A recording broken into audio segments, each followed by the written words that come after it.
Think it's so blessed land of beauty.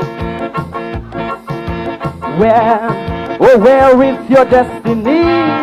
For you're now the subject of much confusion, creating diversion from your peaceful destination. Day after day we have heard your cry. Citizens, you're the ones on whom I rely to restore my glorious pride and honor, and the atmosphere of peace once shared by your ancestors. Oh, but we have watched foreigners trying to deprive our right, using sons of soil or nations to exploit, while we foolishly look on, figuring that we are wrong if we raise our voice in opposition. No way! But we have the right to accept and the right to object anything for this nation. We have the right to inspect and the right to protect everything that God has laid in our hands. Oh yeah. But how can we truly say that we love this land if we stand and observe it heading for destruction? If the right is ours to be free, then tell me, then the right is ours to decide our destiny. If we have to stand up and fight, then let's unite, for we have the right. Oh yeah. Share the love, share the love. Oh, no lie, die, die. Oh lie, oh lie.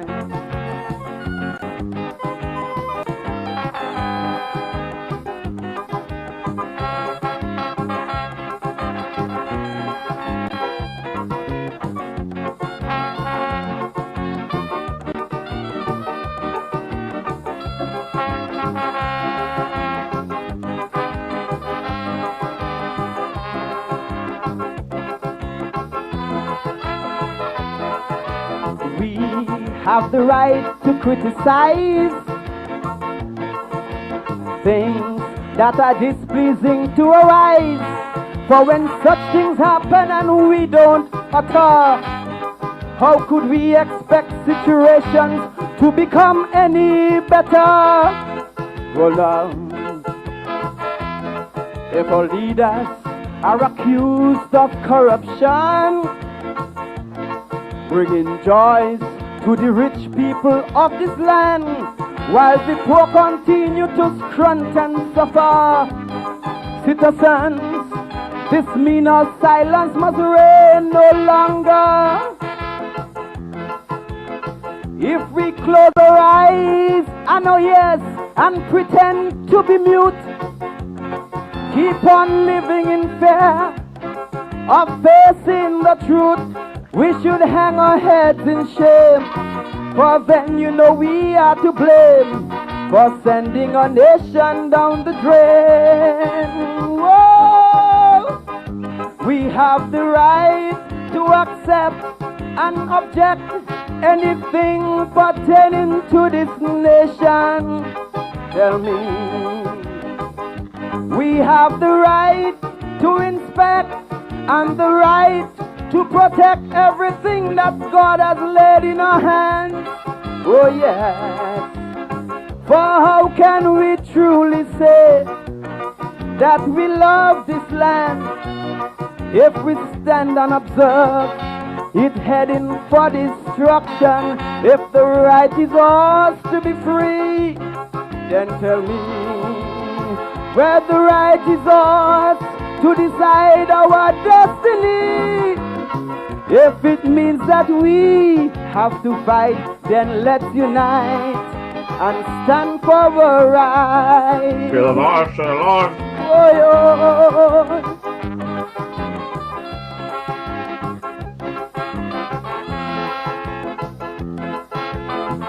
Eli, whoa,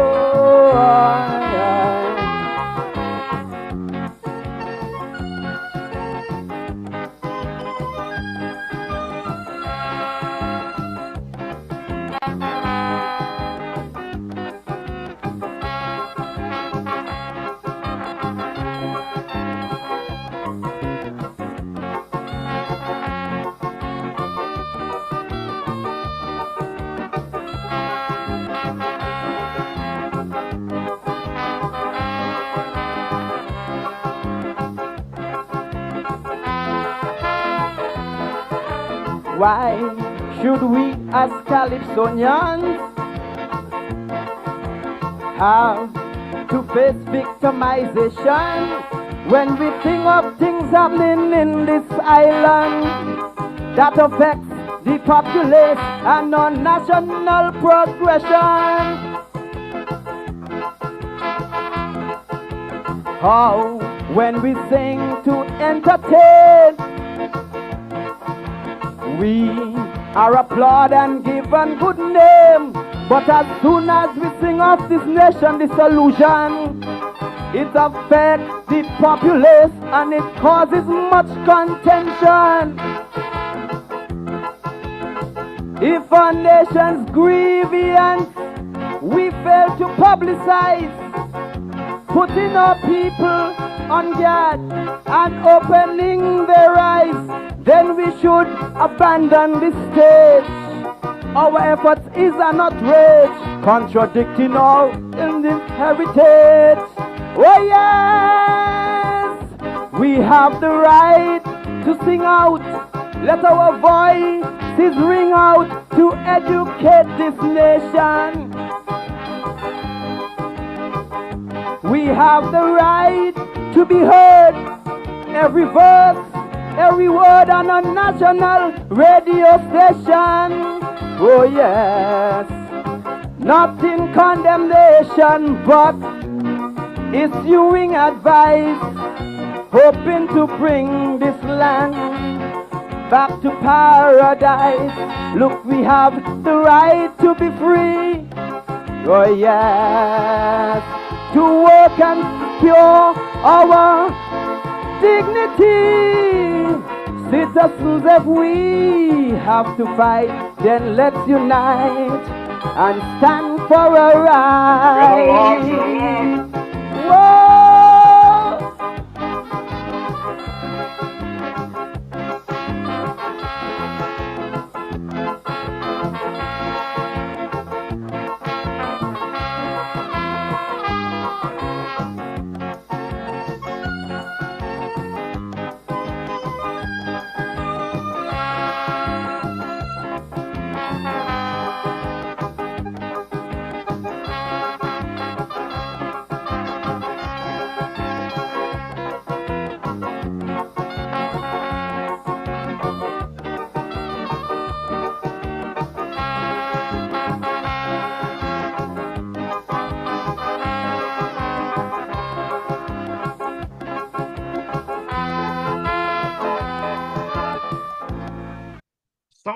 Sound advice from an icon, a legend, the man himself, King Fonzie. So we have a right to ask any question in this beloved Federation of St. Kitts and Nevis. I'm DJ Mawisha, and I'm coming to you live and direct from my bunker here in the Republic of St. Paul, St. Kitts. Yes, I am still here, and I want to wish everyone a happy and prosperous 2025. Now, my good people, I know many folks out there might have said they have made New Year's resolution. Well, DJ Mawisha is a continuation from 2024, sorry. We haven't finished business, and we're going to get into that business shortly. We have to have those conversations for the benefit of our country, for the benefit of the future generation to come. So the conversation continues this evening. But as usual, before I get into the meat of the program, I'm going to drop this ad just in the event there's some folks out there running around and running to us here for the first time. Guys like Alvin Brown, he might run into me for the first time. I want him to know what this program is all about. Good evening, Brother Alvin. How are you doing? Hope all is well. So let's drop this ad and then come back into the meat of things. Wednesday evenings are heating up. Log on to DJ Marishall's Facebook Live broadcast every Wednesday evening from 6 to 8 p.m. It's a frank and candid exploration into the social, cultural, political, and economic issues affecting our federation. And just in case you missed it, you can also catch the broadcast on his YouTube channel, DJ Marishall. Subscribe to the channel on YouTube and smash that bell. You will be notified whenever he goes live. DJ Marishall, every Wednesday evening, Facebook 6 to 8 p.m. or thereafter on his YouTube channel, DJ Marishall. Log on.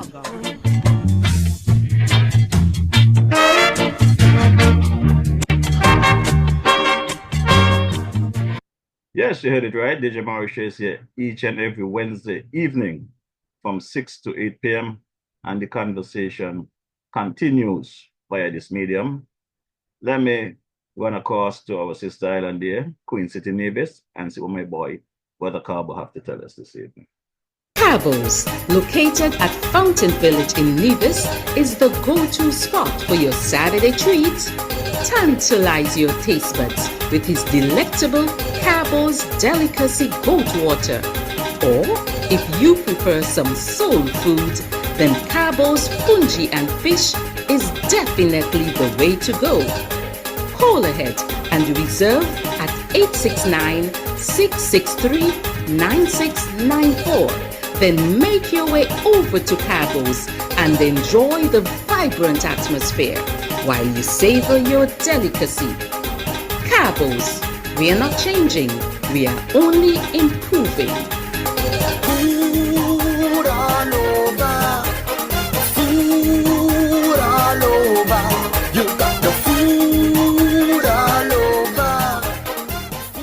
Yes, food all over there in the island of Nevis, the man Cabo, available for special arrangements, whether it might be your repasts, your weddings, your birthdays, your anniversaries. Give Carbo a call, let him know DJ Marishall sent you. Carbo also asks that wish you folks online a healthy, prosperous new year, and thanking you for your past support and looking forward to the upcoming season. Whenever you go across the Nevis, check out my boy Carbo. Now let's hear from Sister Carmen, of Carmen Caterers. Girl Sandra, you know where you can find nice fresh local food 7 days a week, one provision and all kind of thing. Girl, where? Right down there by Shellings, by Carmen Catering Services. Girl, she opposite the bus stop. Girl, and she also cater for weddings, parties, anything you want to cater for, funeral and all. Girl, and trust me, you're gonna enjoy the food. And she also selling bites and Sundays. Opposite the car shop, right down the main road. Girl, you could call 665-1494 or 663-6005 to order your food or go and pick up your food. Girl, the food will be finger licking and you get your money worth. You ain't want nothing better than that. You heard that. You heard that.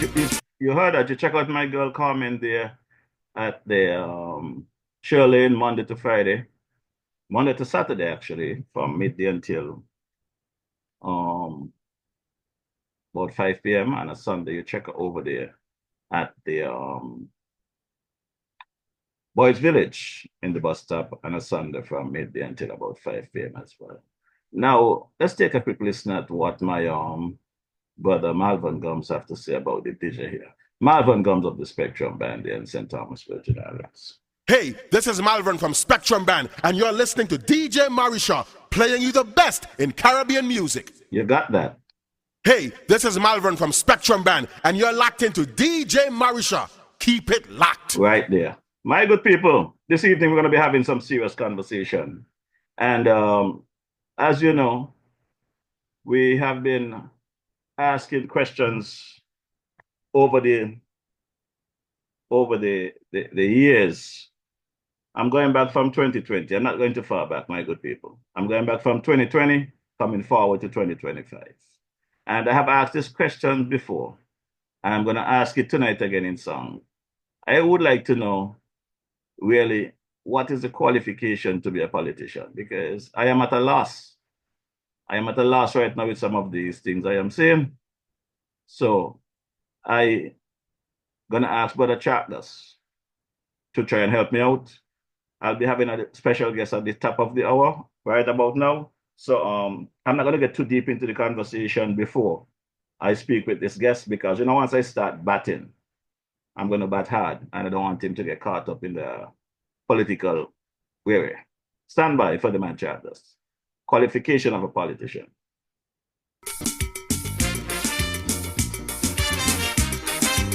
Jumbai, Jumbai,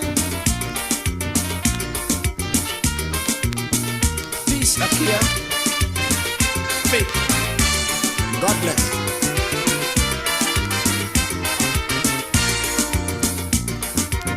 Daddy, could you tell me what's the qualification that I must have to be a politician? When I grow up, I want to become a famous man, like George Bush, Pandy Robinson, and Reagan. I know to be a doctor, you need a degree. I know a simple soldier must be tall with a strong body. To become a scientist, you need maths for this. But what must I study, Daddy, to get into politics? Son, can you be in the PNM party and your heart in the UNC? Can you be Robinson Street party whip and fight him for now leadership? You must swear on Bible and take false oath. You must use big words to get votes. You must lie and watch me straight in the eye. Oh son, that's the qualification of a politician. Oh yeah. You must shun people when election done. Well son, that's the qualification of a politician. That's how you go. Happy New Year, everyone. The man dropped it.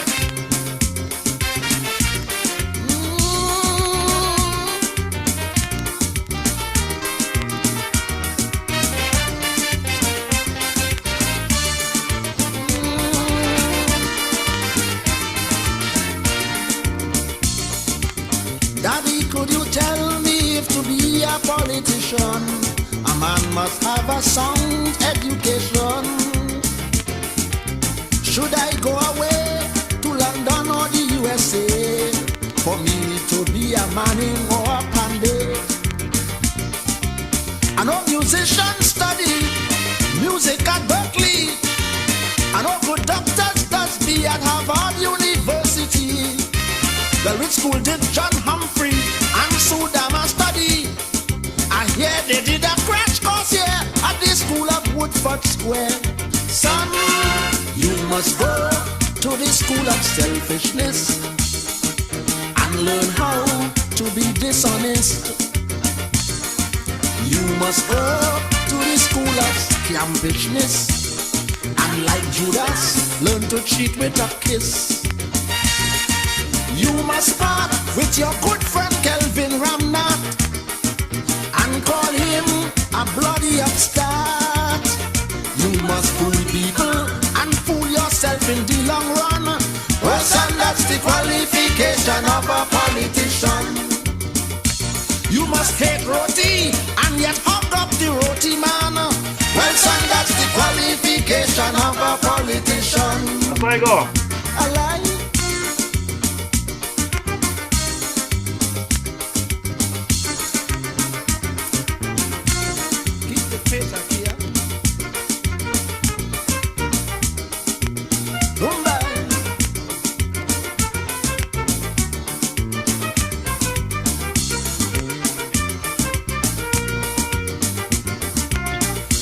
Politician is a special breed of man with a special personality.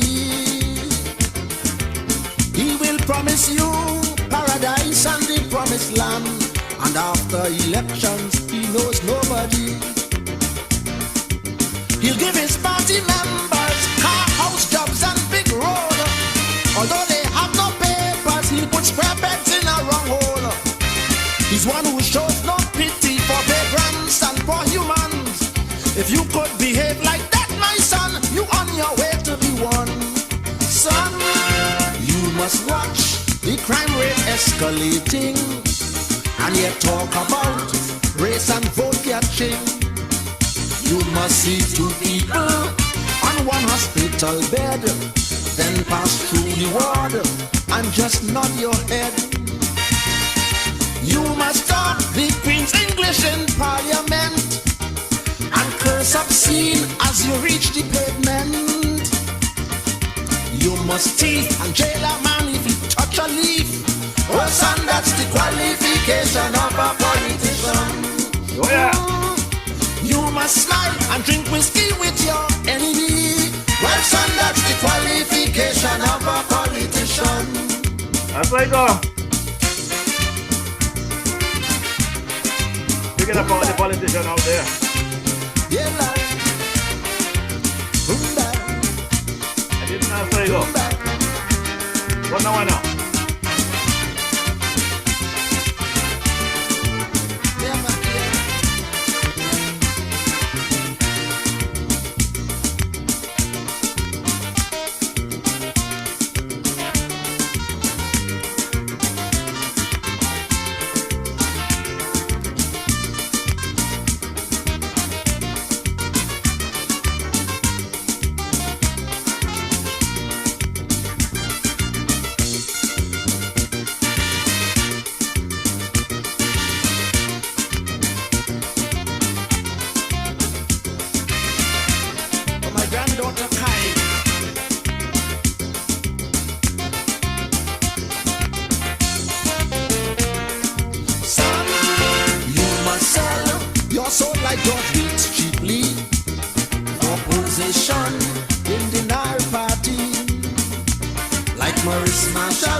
For all your politicians out there. Brother Rollins, stop your screen, open your mic there. Good evening. Welcome. Good evening. Welcome, welcome. I can hear you loud and clear, my brother. Welcome to the DJ Marish Experience. Yes, sir. Welcome back. Welcome back. You told me to give you 3 to 6 months and invite you back. So this is my very first podcast of the new year. So I am happy to have you here to say Happy New Year to the people and give you updates in your own way. You know, no matter what happened, someone's going to criticize. So just do your thing. Absolutely. Just do your thing and just so the people know, a quick synopsis of who you are. I mean, I know some of you guys don't like to brag, but it's good that people know who they're listening to. So. Well, it's difficult to talk about oneself, isn't it? Oh, yeah. Yeah, but listen, Happy New Year to everyone. I am happy that you at least gave me a few minutes to be on with you in the beginning of the new year. This is fantastic. So I don't know if it's a good thing for me or bad luck for me being on with you for the first. Mine is but good, I will say everything about me is good. Everything is good. Well, that's what they told me. That's what I was told. But listen, we had a wonderful carnival. And, things went very smoothly. Of course, there was one or two things that might have happened where a fight broke out here or there. But on the good end of it, everyone had a wonderful time, and we didn't have any blustering, anything that was untoward where the people were afraid. Everyone went out and enjoyed themselves. They enjoyed themselves immensely, and everyone had a good experience. I am very happy that there were no shootings, that there weren't any big fightings that took place in Juve or during last lap or any one of the jam sessions. Everyone went out, everyone sheathed their swords, and I'm more than happy to be able to say that. The Defense Force, soldiers and the police were out in great numbers. I am sure you saw them. I am sure that many people saw them. They were out in a show of force that you couldn't imagine. We had a lot of technology that was out. We had drones that were flying over. We had so many drones that were flying that most people couldn't even see them because some were low and some were very high. But they were spotting people here, there, and everywhere that we thought and felt that there might have been a hot spot or a problem area. We scouted it out. And the drones are a remarkable thing. We also had some other technology in place that we got from the US that I wouldn't tell you about yet, but they were very helpful. And if anyone had done anything inside any of the bands, we would have spotted them. We would have known. They would not and could not have gotten away. But so we are doing good. We're off to a good start. Antigua, not so lucky. St. Vincent, Trinidad, a lot of the other islands are not so lucky. But we have been lucky to be able to start off on a good start. And again, it is because of the good work the police and the Defense Force put in, what all of us have put in, the citizens have put in. You know, we have a citizens security task force, and they came together as one. We are working together with the security forces to make this thing bigger, better, and easier to manage. And we're also trying to work at it from a public health perspective. And just like everyone has been talking about this public health perspective, it's the same way you go after a virus, after the flu. It's the same way we're attacking the crime and violence that we have been experiencing in the last couple of years. So, long story short, we came through the season very well. I want to say big thank you to the revelers, the people who participated, who made the season a grand occasion. I remember my days when I was participating in the carnival season, how it used to be, and things just get better year after year after year.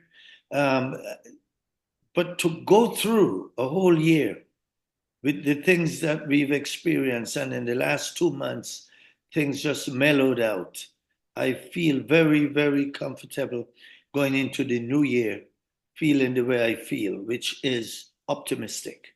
Well, Mr. Rollins, Dr. Rollins, I do not know if you can recall, because some people seem to have Alzheimer's sometimes. On your last appearance here, when we spoke about the crime and what was taking place and what can be done to arrest the situation, you made a statement on this podcast about give you 6 months and let's have this conversation again. And let's see what improvement will come. And you live up to your statement on this podcast. You know, I don't know if people would remember that, but we are at a different place right now. Yeah, definitely. You know, people don't remember those things. You know, they only remember when things go bad. When things, you know, people remember the plane that crashed, but they don't remember the planes that took off safely and landed safely. So it's one of those things. Yeah, I remember when I first came, everybody were after me. You know, they They wanted this situation solved right away. They wanted it done right now. And you cannot fix a problem that has been festering for all of these years in just a few short months. But I'm glad you remembered that. I'm glad you remembered the statement where it said, give me 6 months, give me a couple of months, give me to the end of the year. And I will continue to say, are we not going to get somebody going to get angry and hurt somebody later on down? Of course they will. But we are putting things in place to prevent those kind of things from happening. All of those, we've made a lot of significant arrests. I hope people have noticed that. A lot of these people who have hurt people, who have created distress in families by taking away their loved ones, they're all locked up. Most of them. So the things that we have put in place, and I was saying, I can clearly, and I feel comfortable saying, there's a high probability that if you out there committing crimes with weapons, guns, creating mayhem for the Federation, there's a high probability that you will be caught. And when we catch you with good, strong, verifiable evidence. And if you look around, the 1840s filled with a lot of people who have done some bad things in 2024, and they all are now locked up. And that is a good thing. Again, good work by the police. The forensics department, we have some good forensics people who are out there doing an incredible job. People don't notice the incredible work that these people do. But every time there is a shooting, everybody talks about it. There was some young man, I don't know who it was, at some point, there was a shooting in Newtown. Some young lad shot some bullets in the air. But the first thing somebody wrote was, Happy New Death. Instead of saying Happy New Year, Happy New Death, meaning, there's talking about St. Kitts recorded his first murder. That never happened. And we need people to be out there dispelling these kind of untruth, these fake news. When people out there, how should I say, masquerading as purveyors of news and journalism, but you're propagating the country in a bad light, saying people think it's recorded his first death. There was no death. There was no one died. No one got killed. It seemed to me that there are people out there who are wishing that these things would happen to make us look bad for whatever reason. The problem we have here, and this is my first stint into the political arena from 2020. Thanks to my partner, Timothy Harris, locked me down and I started this podcast. I have never been as deep into politics as I am now. And believe me, it's a very dark place, especially in St. Kitts and Nevis. Our people, for whatever reason, cannot separate the politics from the day-to-day life, the realities of life. And though I would like to shut down this podcast and just take a break, when people meet me on the street and thanking me for bringing the information and having this conversation, that's what keeps me going. Because as you said, the fake news out there, if somebody is not there to counter it, exactly, it's going to be believable. And exactly. When I come here on a Wednesday evening, I do my utmost best to bring only the facts and let the citizens make their own decision based on facts. But some people also they want me to twist and spin and mellow down the facts. I cannot spin and I cannot twist, but I got to bring you the facts. Well, that's why you cannot leave at a time like this, because we need you and more people like you who dispel the fake news and come up with the facts. I mean, sometimes the facts hurt, sometimes the truth hurts, but this is a fact of life that we deal with. If somebody has an issue and it is factual, you can't run away from it. But people like you, I know when you've told me before that sometimes you get tired. And it's remarkable that you come here every Wednesday, month after month, week after week, and you do this, and you don't. It's not like you're getting a substantial amount of money from someone to do this. You do this because I think you love what you do, and I think you love your country. And if people like you were to shut down and go away, the bad guys will take over the news. And the fake news. Now, remember, the thing about fake news is people, if you're not smart and witty, you don't know what is fake news from what is the real news. You will believe anything and everything you hear. And those are the dangerous people. Because when they're hearing the information, it's like if somebody were to pick up the news in London and on social media and see that Sinkis recorded its first death, and they don't know it's a lie, they don't know it's fake, they'll start to go around and telling people, well, Sinkis just had a murder, and the word spread around. But we need people like you, more people, I should say, like you, who are not afraid to come out there and utter the truth, utter the facts, tell people how it is. Because if people like you go away and shut down, then the bad guys win. Every time. And you know, brother, that takes me to the next conversation I want to have with you, because I know you guys have your hands full. As we traverse the island, we heard of these several accidents. It's like we went from gun crimes to car to accident crimes. Many accidents, several people have passed. And to get any footage from some of these cameras and these lamp poles around the islands is next to impossible. So, is there any information what is happening, why these cameras are not working? What is it? Well, the cameras are working, but the cameras are not going to stop you from speeding. But what we're putting in place, because the cameras will catch you speeding, but it's not going to stop you from speeding. However, what we're working on, and it should be implemented within the next week or weeks, not too long from now, we are putting some cameras in place that's going to snap your picture if you're speeding. Just like they have in the US. Yeah. You know about that as a police. Over X amount of mileage, it snap you once you go over that speed limit. It snap you, and we will send you a ticket. Okay. So, will it stop people from speeding? Not really, but it will cut down on the amount of speeding that we see people doing. I just do not understand. Anywhere in Sinkis, Mauritius, you go, you can get let's say from within Bastille into, the camps region, 15 minutes, man, you can get there. Yet you see people just driving at breathneck speed. You know what's funny with that too?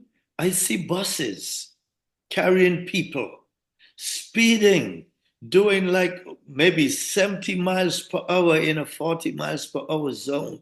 And no one is in that bus saying to the driver, hey man, slow down,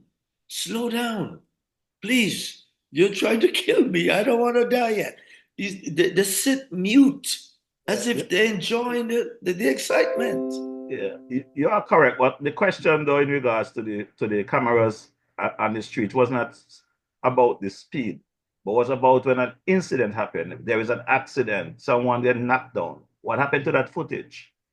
Okay, we do have cameras that collect that information, but it is not on every lamppost. And at some point we will get them out there, because we are going to put a lot of cameras this year, and in the next month or two. We are putting down the fiber optics now to give us better digitalized vision and views of the camera, to make the camera work better.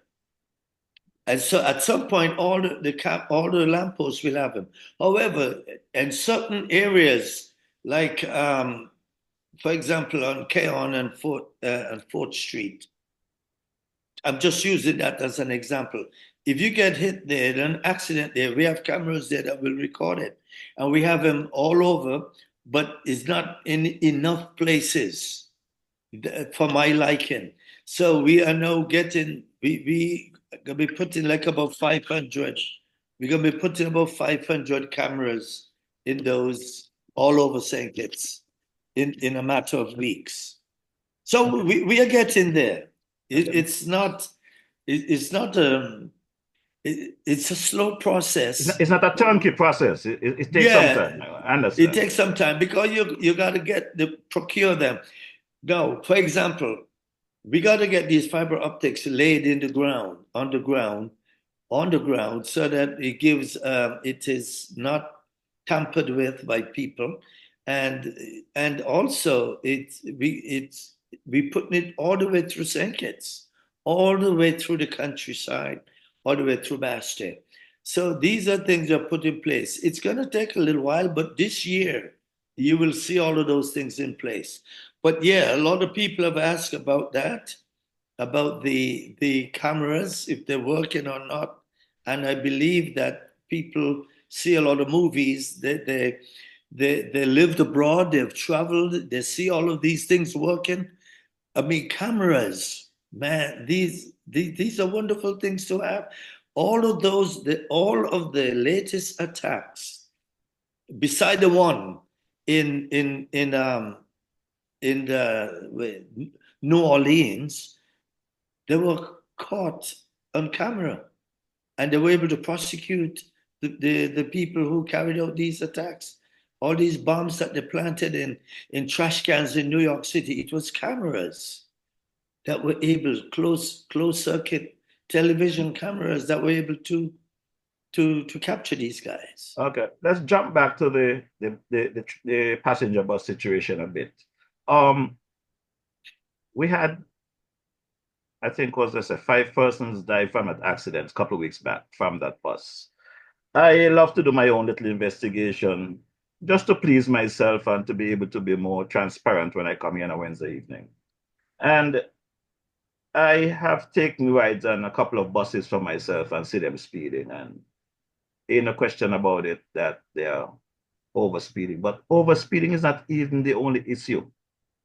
These buses are wearing what we call back in the day socks. The tires don't have any tread on them. So if they have to stop suddenly, maneuver, yes, they lose control of these buses. And I am not trying to tell the police department or the traffic department to go out there and kill the bus drivers who are already going through a rough period. But it's part of safety. The life they might save is their own life, the driver itself. So I think that there should be a crackdown on these buses to make sure that they have on good tires. And that is not the situation, right? No, I totally agree with you. If you carry and taking people's lives in your hand, in other words, you have a bus, you have 20 people in your bus, you have 20 souls in there. You're responsible for them. 14 at the minimum. 14 is the small passenger buses. The safaris are bigger. Yeah, or coaster. Correct. Yeah, so, but I use 20 as a number. Okay. You have 20 people on a bus, and you have their lives in your hand. And if you know that your tires on your the threads on your tires are worn down, not gripping the road properly, you can't stop properly when you brake, or if the roads are wet, there's a strong possibility you're going to start slipping and sliding. And if you don't go out and get those things fixed, it means you are definitely a killer on the road, as Socrates said in his song, because you know that. And by the way, there's another thing too. A friend of mine who was visiting over the Christmas said he went on a bus. He was going to go somewhere. And when he got on the bus, by the time he got in close to the driver, he said the smell of alcohol that was coming from the driver. He said he couldn't take it anymore. He just told the guy, just drop me off there, wherever he got dropped off. And he called me to come and pick him up. But This is a smart man smelling alcohol on the breath of a driver driving a bus who decided, look, I've gone far enough, just put me out here. Most people, if he could smell it, I am sure all the other people on the bus could have smelled it. But did anybody decide to tell that man to put me out or to find another driver? But So it's a way of life here for that. Not just the alcohol, but the marijuana as well. And I think the government during the campaign of 2022 gave the citizens the wrong idea that the ganja, as we call it, is legal. And if you go down to Bastia, if you have 20 people, 16 of them smoking, the bus drivers, everybody doing their thing. So it's not just the alcohol. We have a serious problem in the Federation. well, you're right about that. It is something that we are working on. We are going to be coming up with should I say, we're going to start giving tickets for smoking where you're not supposed to be.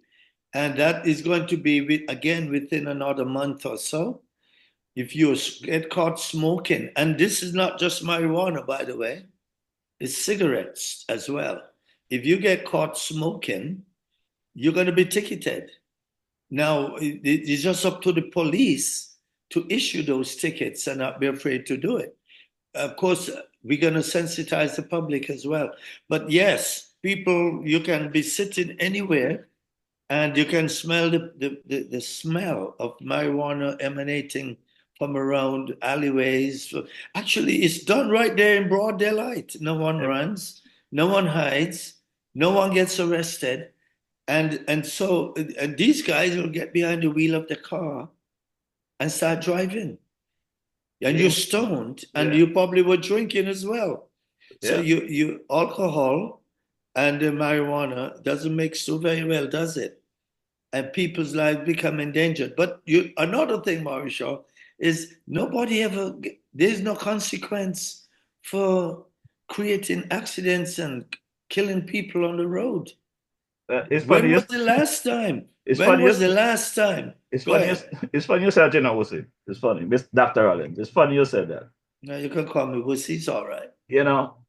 I heard something coming out some weeks back, if not months, that because of the amount of accidents taking place, the AG has put a task force together to deal with the matter. I have reached out to the AG on a couple of occasions to come here to have this conversation because I too is a victim of that accident situation.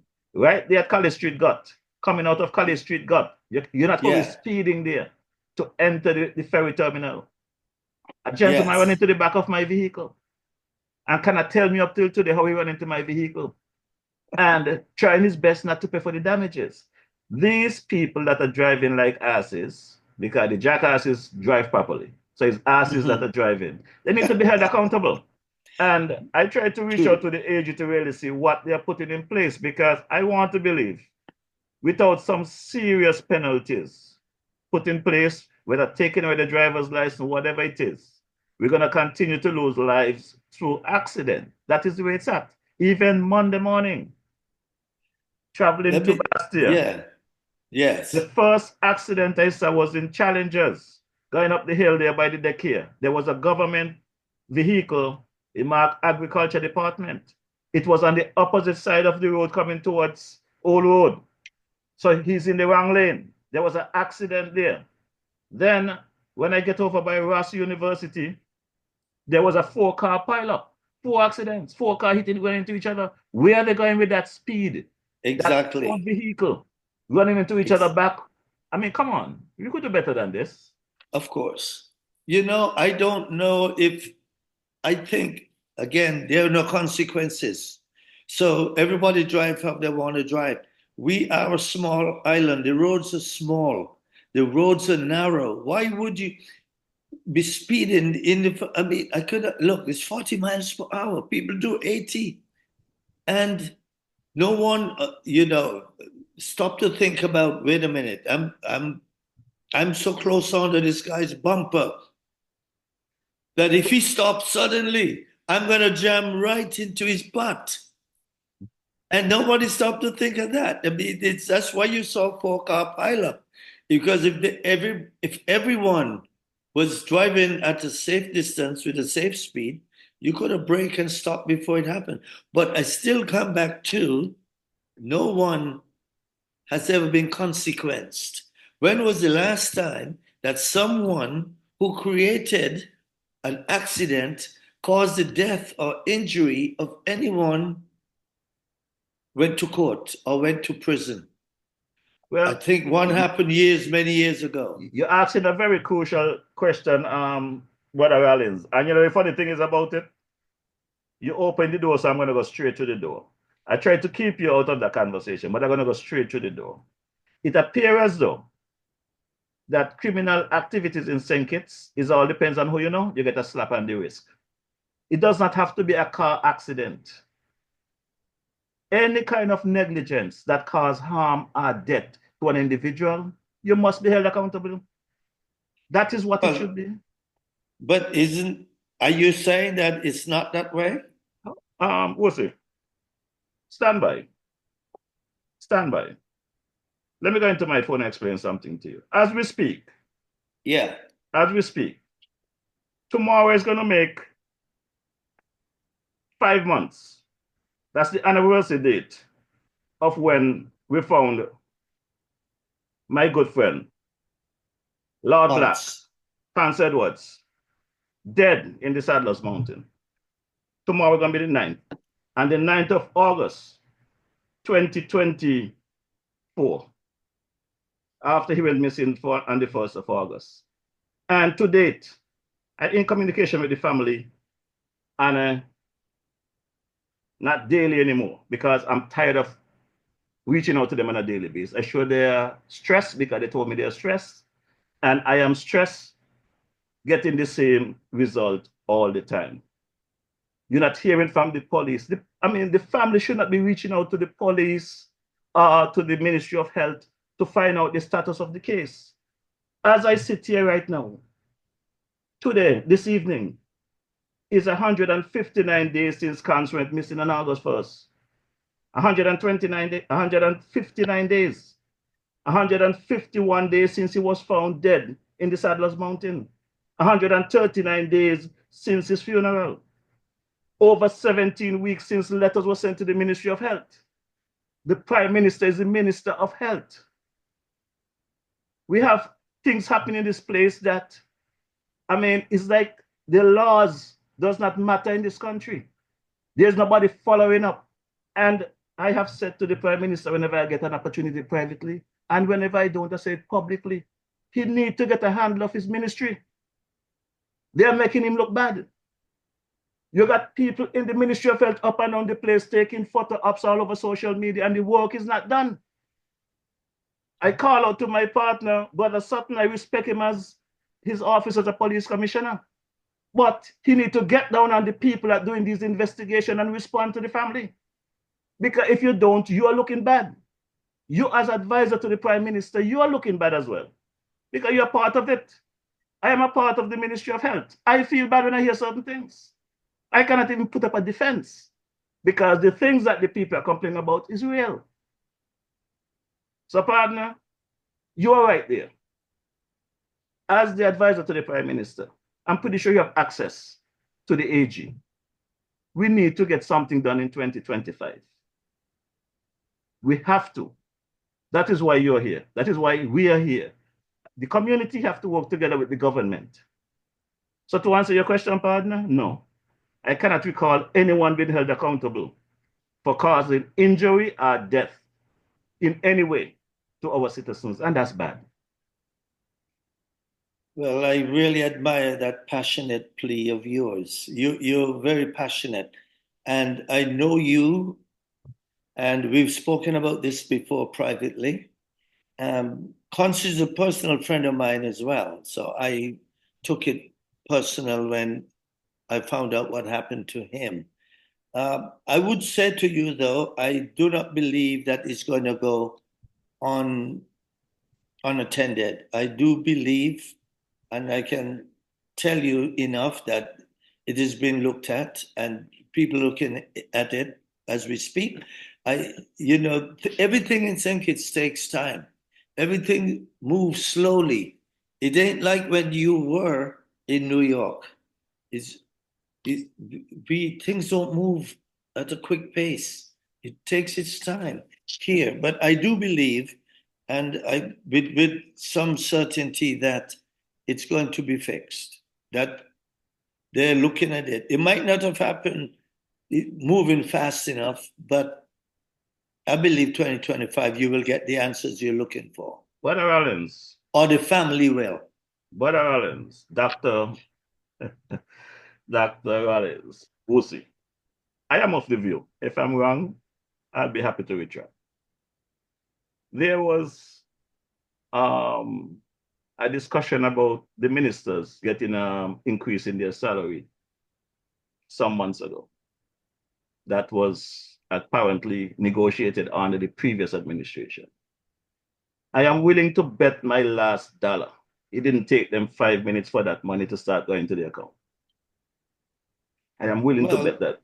Yeah, but as slow as things go, move in St. Kitts, I guarantee you, they start getting the increase in their salary less than 5 months. Well, that's totally different. You're speaking about an investigation. No, you're talking about things move slow.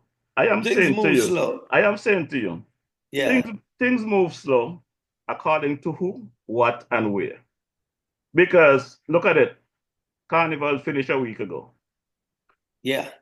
I heard the Prime Minister came out the next day, if not the same day, put out his thank you to the police and the army and everybody, Carnival Committee, for a good job. Nothing wrong with that. What is the next day? That information came.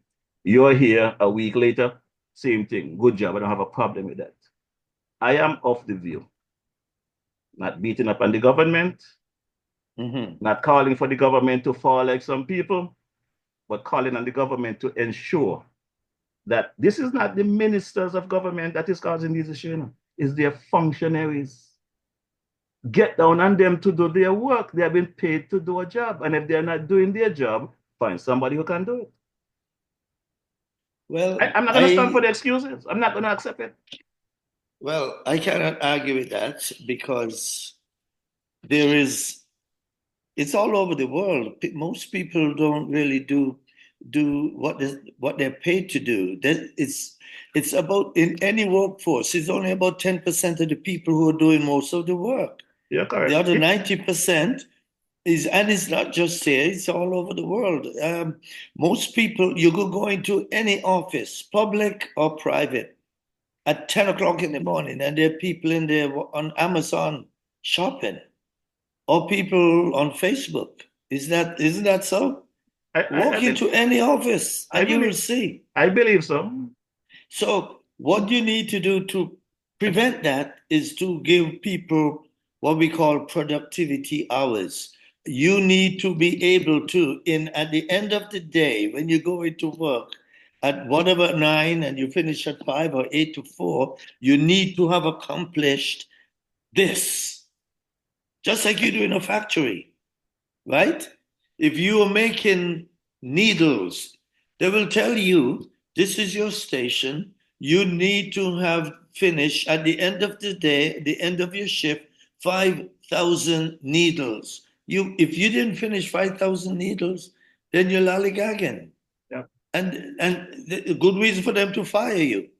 So, but we do not have those kind of things in place. There is no productivity theory that says you must produce this amount of work in a day. So people do what they want to do. And that is what affects both the private and the public sector.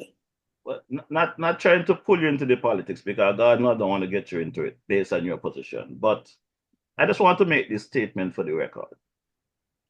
The people cannot be pulled up to do their job that they're not doing. Because when you look at ministers of government, ministers themselves, that's supposed to be head of this department, not doing their part. And all you get is lies and bullshit. It does not help the situation either. So where do we go from here? I know you have been trying your best. You and I have been in contact since you've been here. You have got some blows. I had to come to your defense because what I know of you and what I see of you, I see you trying your best. And you could not just snap your finger and change things. But you have done a great deal. The police department, the army, like you guys said, have done a lot over the last couple of months. But there's so much other areas where there are low-hanging fruits that nobody's touching. And I don't understand why. I just don't get it.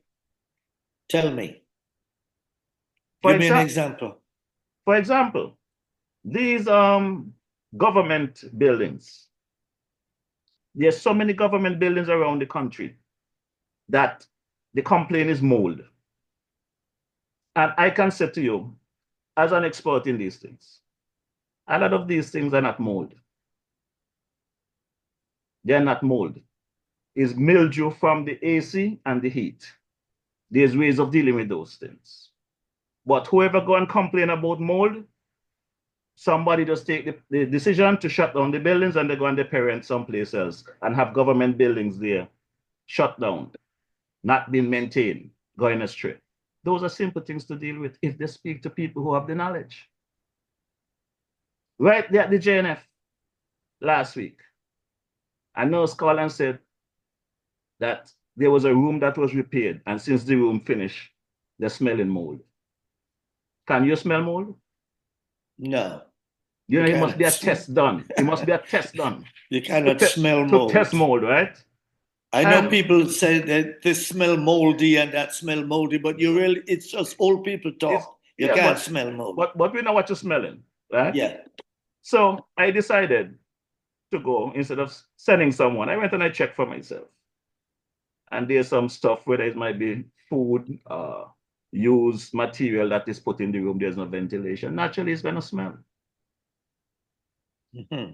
So I am saying that we have people in these positions, and I'm talking about the government buildings in general, yeah, that are making these decisions and costing the taxpayers money. It's because taxpayers' money paying those rents, you know. Yeah, but I will tell you, you are correct. What it is, it's a cultural thing.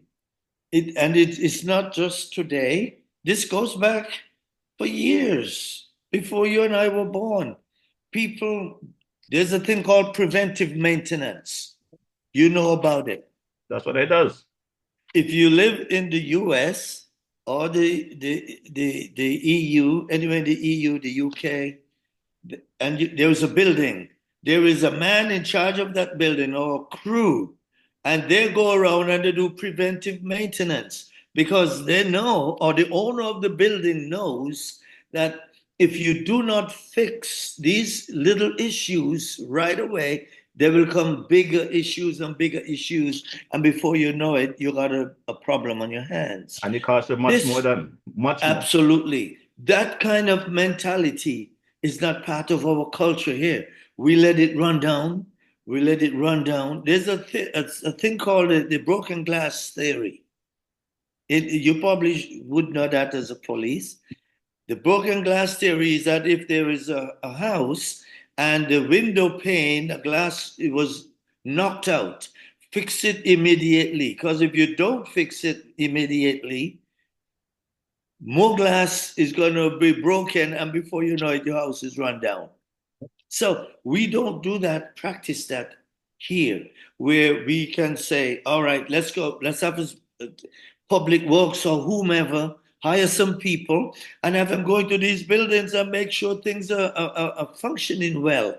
But you are correct. We shouldn't have to be running out of buildings and then go rent out of buildings when we have perfectly good buildings, or repair them, fix them. But we don't do that because it is not part of our culture. We let things run down. Look at all those broken down homes all over St. Kitts. You ever look at them? Oh, yeah. And no one is around to fix them. So homes that you and I probably admired as little boys, if you see them, you make you cry. Why? Because nobody wants to fix them. Of course, I know some of them are in litigation with family problems and stuff. Yeah. But for the most part, nobody fix anything. So that's my spill on that. Yeah. I don't think the government ministers have anything much to do with it, other than they have people who work for them in positions who can make decisions for them and do, but it's because it's not a part of their culture and their mindset. That is true, but I'm saying to you now, see, I mean, I was talking to someone in December, and they said, Marisha, if you was in the position of the Prime Minister, what would you do? And I said, well, over the past months, I heard many contractors crying that they don't have any work out there, the economy is slow, whatever. There's enough government property out there that government could negotiate with these contractors to adopt one of those buildings. Get the building repaired, get it back up to scratch. The government pay them until they get reimbursed the full amount of money that they should get, as if they had got a contract to fix it, before it becomes back to the government's property ownership.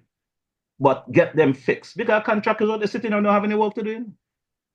The people on the street want work to do. There is no work for them to do. They're waiting for this housing boom. They say they're going to build on the start of the new smart hospital. No, there's work there that can be done right now and that could help everybody.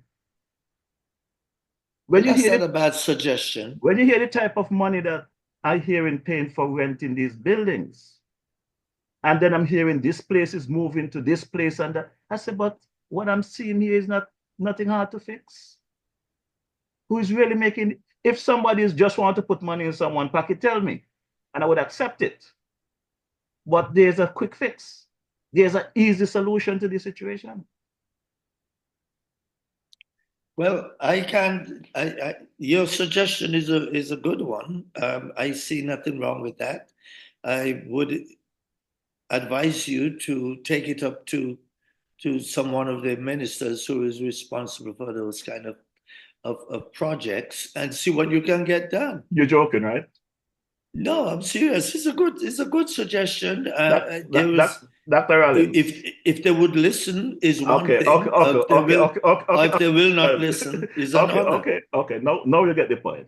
I can say to you that in the first 3 to 6 months of this administration, I think that folks was paying attention and want to hear from the people. What I'm seeing right now is you cannot get a good meeting. You're running from the people.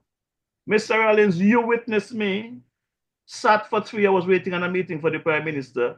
You was there waiting too. And you went into the meeting before me. And I promised myself, never again I'm going to sit on anyone, not even a doctor, for more than 15 minutes waiting. You give me an appointment for a time, you're going to meet with me at that time. I'm not going to sit in nobody's waiting room for 3 hours for a meeting when I'm bringing information for your benefit. U.S. Ambassador Taylor's. Right? So at the end of the day, I am saying I am available. I have the ideas. I have the ability to make it work. Because one of the other things that you have to understand, brother. I want to respond to the waiting. No, before that, let me finish my thought. Okay, go ahead. When you're going to give somebody an idea to do something, that is your idea, and you have it already mapped out in your head, how that will work. So to give it to somebody else to do, it may not get done properly or your way or the correct way. And that's one of the issues we have here now. I realize a lot of things that is being done in St. Kitts is been taken from overseas, but they are only taking part of the process, part of the project, so it could never come together. Yeah. If you're gonna bake a cake, I think a cake has a recipe. And if you leave out the egg or whatever you leave out of the cake, you're not getting a good cake, right? Absolutely. Okay, you got the mic. Okay. You know, I'm not picking up for anyone in particular, but I will say, you know, we have meetings. Sometimes meetings overextend and they will go over time, and you have no choice but to wait. It's not done intentionally to make you feel bad, or is it not done intentional to say, well, if you want to see me, you wait. No, sometimes we are in meetings with the government officials, and the meeting gets so tense that they go over and over, but there's somebody outside who has a 10 o'clock appointment, and now it's 10:30, and we're still in discussion, and now it's 11. But I will also tell you, if you went to the US and you had an appointment to see Biden, you will do the same. The same thing would happen to you. If he's in there talking with other people and that meeting went over by 30, 40, 1 hour or 2 hours, if you really want to meet him, you will wait. And he's not doing it to frustrate you. He's doing it because it's just life. No, you say you won't do it for a doctor either. If a doctor is in there with a patient and the patient proved a little problematic, whatever the illness or the ailment was, and the doctor is in there, not because he told you 10 o'clock, you don't expect him to kick out the patient and the patient is in distress. You will wait. I know you will wait because you're a reasonable man. And I know you're frustrated, and that's why you said that. But I saw you waiting, and yeah, sometimes I wait too. Sometimes I will go and I will wait for an hour myself. I've done it. But it is a part and parcel of the system of government and meetings, because even in the private industry, you will wait. Dr. Rollins. But remember, though, it is not done intentionally to upset you or to make you sit because they can. It's sometimes just things happen and there is no remedy for it. Dr. Rollins, what I'm speaking about is the culture that is here in St. Kitts. Since you bring in the US, let me explain to you. I was a shop steward, they call union delegate, in New York for one of the bigger unions, 1199 SEIU.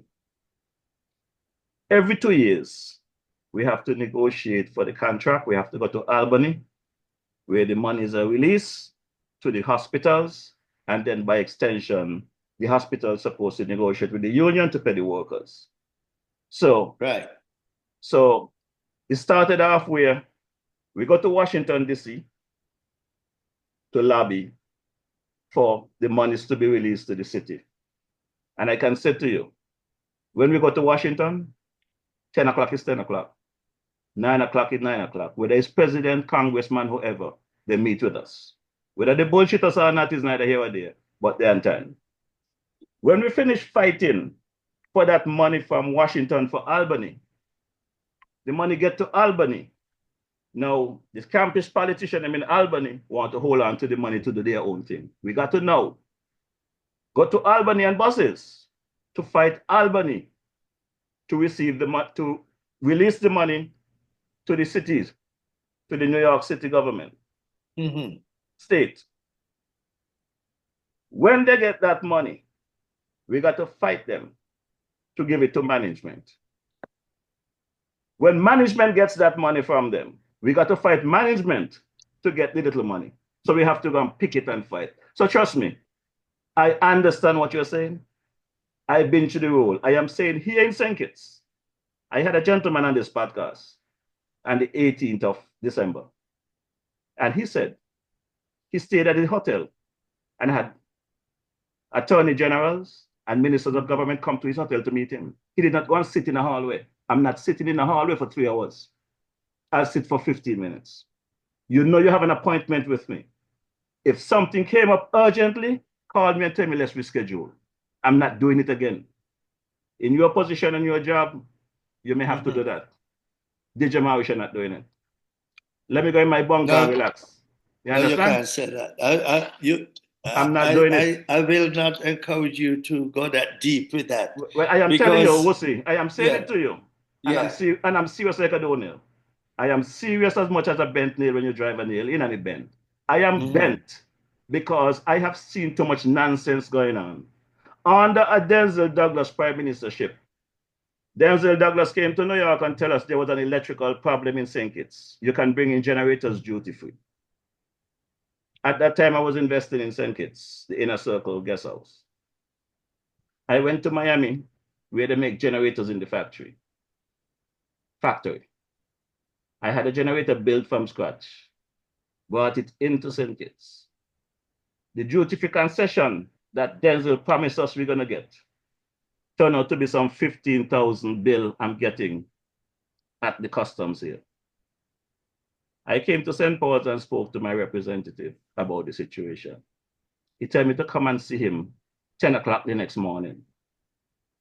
When he got to his office, it was 3 o'clock in the afternoon. What does that tell you? I'm sitting there all day. The 5 minutes he spent with me and sent me to see someone across the street, only for that person to tell me they can't give me the duty-free concession, which is about $1,200, but I now have to pay consumption tax, which is over some $12,000, right? I went and I paid them their monies, and I left it at that. I am tired of politicians. They know what they have to do. When they have to meet with the Caucasians, they make sure they're available and on time. I'm not taking it from what you are saying. I understand what you are saying. This is a new government. There's a lot that is going on. Things going to run over. I don't have a problem with that. Tell me, come back. I don't have the stamina to sit down in nobody's hallway for 3 and 4 hours for their benefit. Because everything I'm saying to you here, to me, is a public good. And if I am coming to you for a public good and you don't have the time, then put somebody who can deal with me for the public good. I am not going to be stressing myself to help you wash your skin. I'm coming to help you bathe because you're not in a position to bathe yourself. And you're going to what? No. I'm sorry, Wusi. My level of... I sense frustration. I have a very low tolerance for nonsense. Very, very low tolerance for nonsense. I sense frustration. If you're telling me you have difficulties doing something, I have no problem working with you through those difficulties. But if I see it as a bullshit and I see it as a game, I cannot accept it. I am hearing people talking about ministers of government and representatives of government meeting them in certain restaurants, hotel, and wherever to have meetings for benefits. I am talking about doing a public good for the country. And if I come to you, Brother Wusi, to your office, like I have, and they told me in another meeting, I understand you in a meeting, I can wait. But like I said, if you have me there for 2 hours, Wusi, you want me to see me when you come out your office. I will tell them, you call me when you're available. Well, I will not keep you there for 2 hours. Again, because you and I have lived abroad. And we know that that is not a usual practice. Culturally here, it is normal stuff. It is normal. But listen though, in the US, I've waited on senators for 2 hours. I've waited on governors for 2 hours. I've waited on congressmen for 2 hours. Maybe you had a higher pay grade. I was at a low pay grade. I never had to wait on them. As a matter of fact, what is funny, Wusi? Yeah. The guys used to have a big joke with us when we got to Albany. Because when we get to Albany, the ministers, the representatives, they're sitting in their office with their doors open wide, saying, we expect you. We've been here waiting on you. They want the conversation. There's a governor, Governor Pataki. I don't know if you know this story. But you could New York? Yeah, but you could look into it. He was governor of New York. And he was one of those governors that was cutting the healthcare budget. And we had to fight him tooth and nail. It turned out that in that same period, he had a heart attack. And you know who operated on him to save his life? One of our kitchen. Really? You ever heard of Dr. Amri? Yes. Okay. Mm-hmm. During that period, Dr. Amri is the one that operated on that governor and saved his life. Well, he never signed off on the contract soon after he came out of his surgery. He no longer had a problem with healthcare workers after that. So something had to happen. When I come here and I speak on a Wednesday evening, I come here and I speak with the facts. Dr. Amri, I know come to St. Kitts from time to time to I don't know whether he is on contract here with the government or he come to contribute or donate his service. But whenever you have the opportunity, have that conversation with Dr. Army. Ask him, didn't he operate on Governor Pataki of New York when he had his heart attack? You know, I'm not coming to blow smoke. I'm giving you facts. Yeah. Well, like I said, sometimes things happen and we just have to deal with it. There's things in life that we just have to deal with. It's not going to always work out in your favor. If you have to wait on someone for 2 hours, I would urge you and encourage you to do that. Now, it's not going to happen. It's not going to happen. It's not going to happen. Reschedule. You have to have a little bit more patience. Do you know, Brother Rollins, do you know in this little warm climate we have here in St. Kitts, how much things I could be doing in 2 hours while I'm waiting on you to talk to me for 2 minutes? True. Tell me come back. Give me a better time. Tell your secretary, tell Mr. Marisha I'm running late. Come back in an hour. Come back in 2 hours. No problem. Well, just sitting around what? If you go and you have a 10 o'clock appointment with your dentist and you sat down outside in his office, but he's inside with a patient who has a difficult surgery going on inside there. What should the doctor do? Should he leave that patient and come to you? No. Just tell you to go and come back. No, Dr. Rollins, don't mix apples and grapes. I have a very experienced doctor from Africa in New York, my private doctor. He does not go by appointments. It's first come, first serve. That place is always full. I try to be there first thing in the morning to get in there and get out. If I happen to get there and folks are ahead of me, I give him the period of time within my mind a doctor should spend 20 minutes, 25, half an hour with a patient. If I realize that is over that, then it must be something serious. I will go to the secretary, his assistant nurse, and say, listen, tell doctor so-and-so, I'm going to run out. I see he having a long day. I could come back tomorrow. I could come back later. And guess what? These doctors are so nice, they call me themselves. They don't even wait for the secretary to call me. They pick up their phone and they call me. Courtesy. Well, we don't have no courtesy in St. Kitts and Nevis. We have to show some courtesy. It's just like you go into some of these stores who say, I could go down in many things. You buy something that even small, they got an attitude, taking your money. I joke around with them all the time. I say, man, listen, when you serve me food, I like to get it this, man. Joking, trying to break the ice. Yes. No, I experienced that myself. The politicians need to come out of that culture where they when there was campaigning, they run you down all over day and night, they're in front of your doorstep begging for a vote. And once they're elected, you got to sit like some little child for 3-4 hours waiting on them. No. That have to be done away with. And I'm not going to support it. I'll stand up against it and I'll fight against it. And that is the position I have taken. I will not stand for it, and I will not support it. Well said. I think, though, that you're taking it a bit too far. Okay. If you can't wait for an hour or two on someone who might be detained in certain way in the office, in a meeting, or fixing or working on somebody, I think you take it. I can sense your frustration. Something rubbed you the wrong way. You are an instrument player, so I know you're familiar with calypsos. You know something? I got a song here for you, Wosi, and I mean, I don't know how much time you have with me, but I have a song here for you I want you to listen to. We could talk all night if you want to talk, because trust me, you see this folder? It's full of stuff for me to talk about tonight. But this is something I figure speaking to you tonight is more important than this. As important as this folder is, because this folder is about the CBI and the 45 agents you all have here in St. Kitts collecting the money. That I could deal with later. I prefer to speak with you. But okay. I don't know anything about CBI. That's what I say. I leave it on the side, right? So let's continue the conversation following this track. I want you to listen to this song because I want you to understand what I'm trying to explain to you. It's amazing how things change after they're elected. Yes, sir.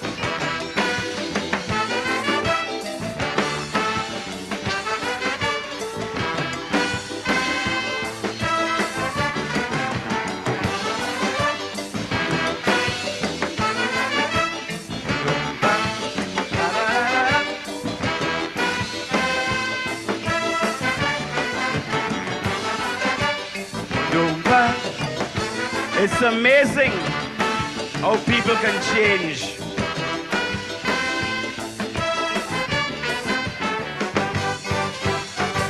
I'm still in shock, I can't understand.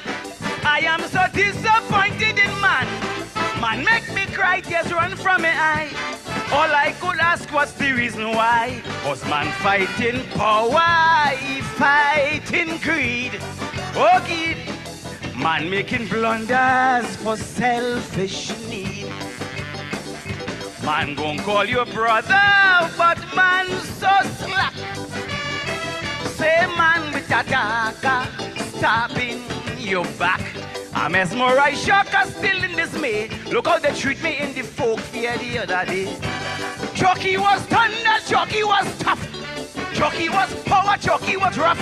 But politician respected this Calypsonian, who always seemed to look out for the poor man. But since Daphne Philip brainwashed the brother and make Chucky director of culture, since he got big position, he start moving strange. It's amazing how people could change. As they get in power, they plan to rearrange. It's amazing how people could change. You have to agree, it's lies we're on in this whole country. Look how Chucky boil right down like Baji. Lies we're on in this whole country.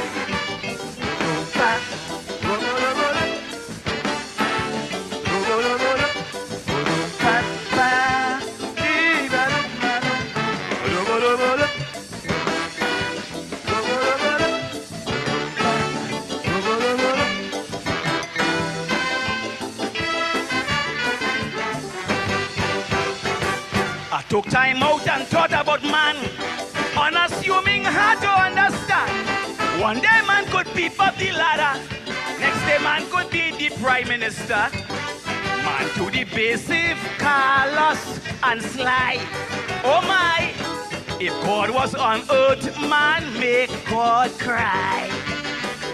When I hear we St. Peter did to Christ, man could appear good, but man not nice. A man who used to fight to get murderers free, today that same man preaching righteousness to we.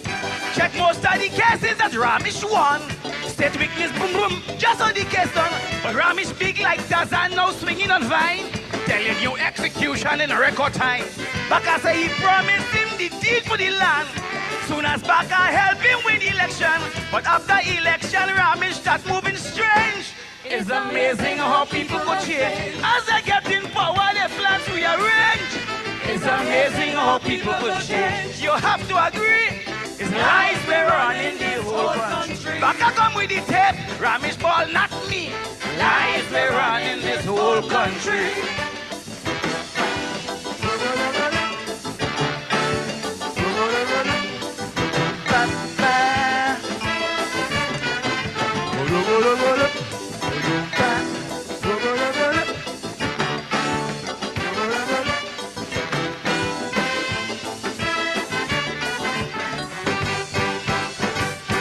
Listen, man does bother me, pal. Man is such a big, weak animal. The head of the animal kingdom. But man so deceitful and act so dumb. Man relishes incest and corruption. The thing of this woman fear most is man. When man hear black, drink rum, cuss, don't think. When man hear get white, say I don't drink. A man who used to have so much freedom to speak, now he can deliver demand a song so weak. Wade Mark was thunder, Wade Mark was tough, Wade Mark was power, Wade Mark was rough. But after election, Wade Mark just changed his style. Yeah, Wade Mark now he does song like a child. And now since Bandai, he on driver, he could introduce the breathalyzer. Since he got drunk in the back seat, he acting strange. It's amazing how people could change. As they get in power, their plans rearrange. It's amazing how people could change. You have to agree, it's lies we're on in this whole country. Look at them boys spoil right down like Baji. Lies we're on in this whole country.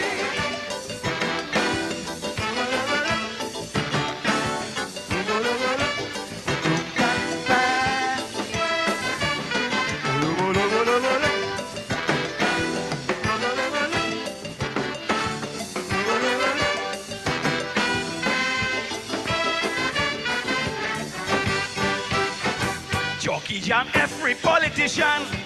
Chucky in your half killer Rick William. He advised Chambers that since he done see, Leram Kepalani run the country. Any Arcoda never survive.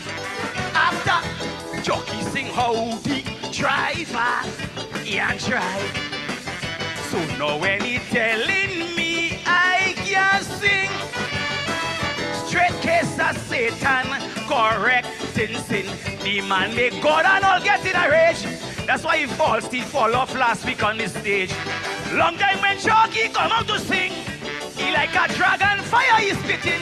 When he sing Three Blind Mice and how we Fred call, you couldn't get Chucky, he can't sing his song at all. Once the ministry say he can't sing the song, he tell the ministry, cut off the tongue. But since he under Daphne dress tail, he acting strange. It's amazing how people could change. Since Chucky get the whiff, he plans to be arranged. It's amazing how people could change. You have to agree, it's life we're on in this whole country. Look how big Chucky gets shorter than me. Life we're on in this whole country.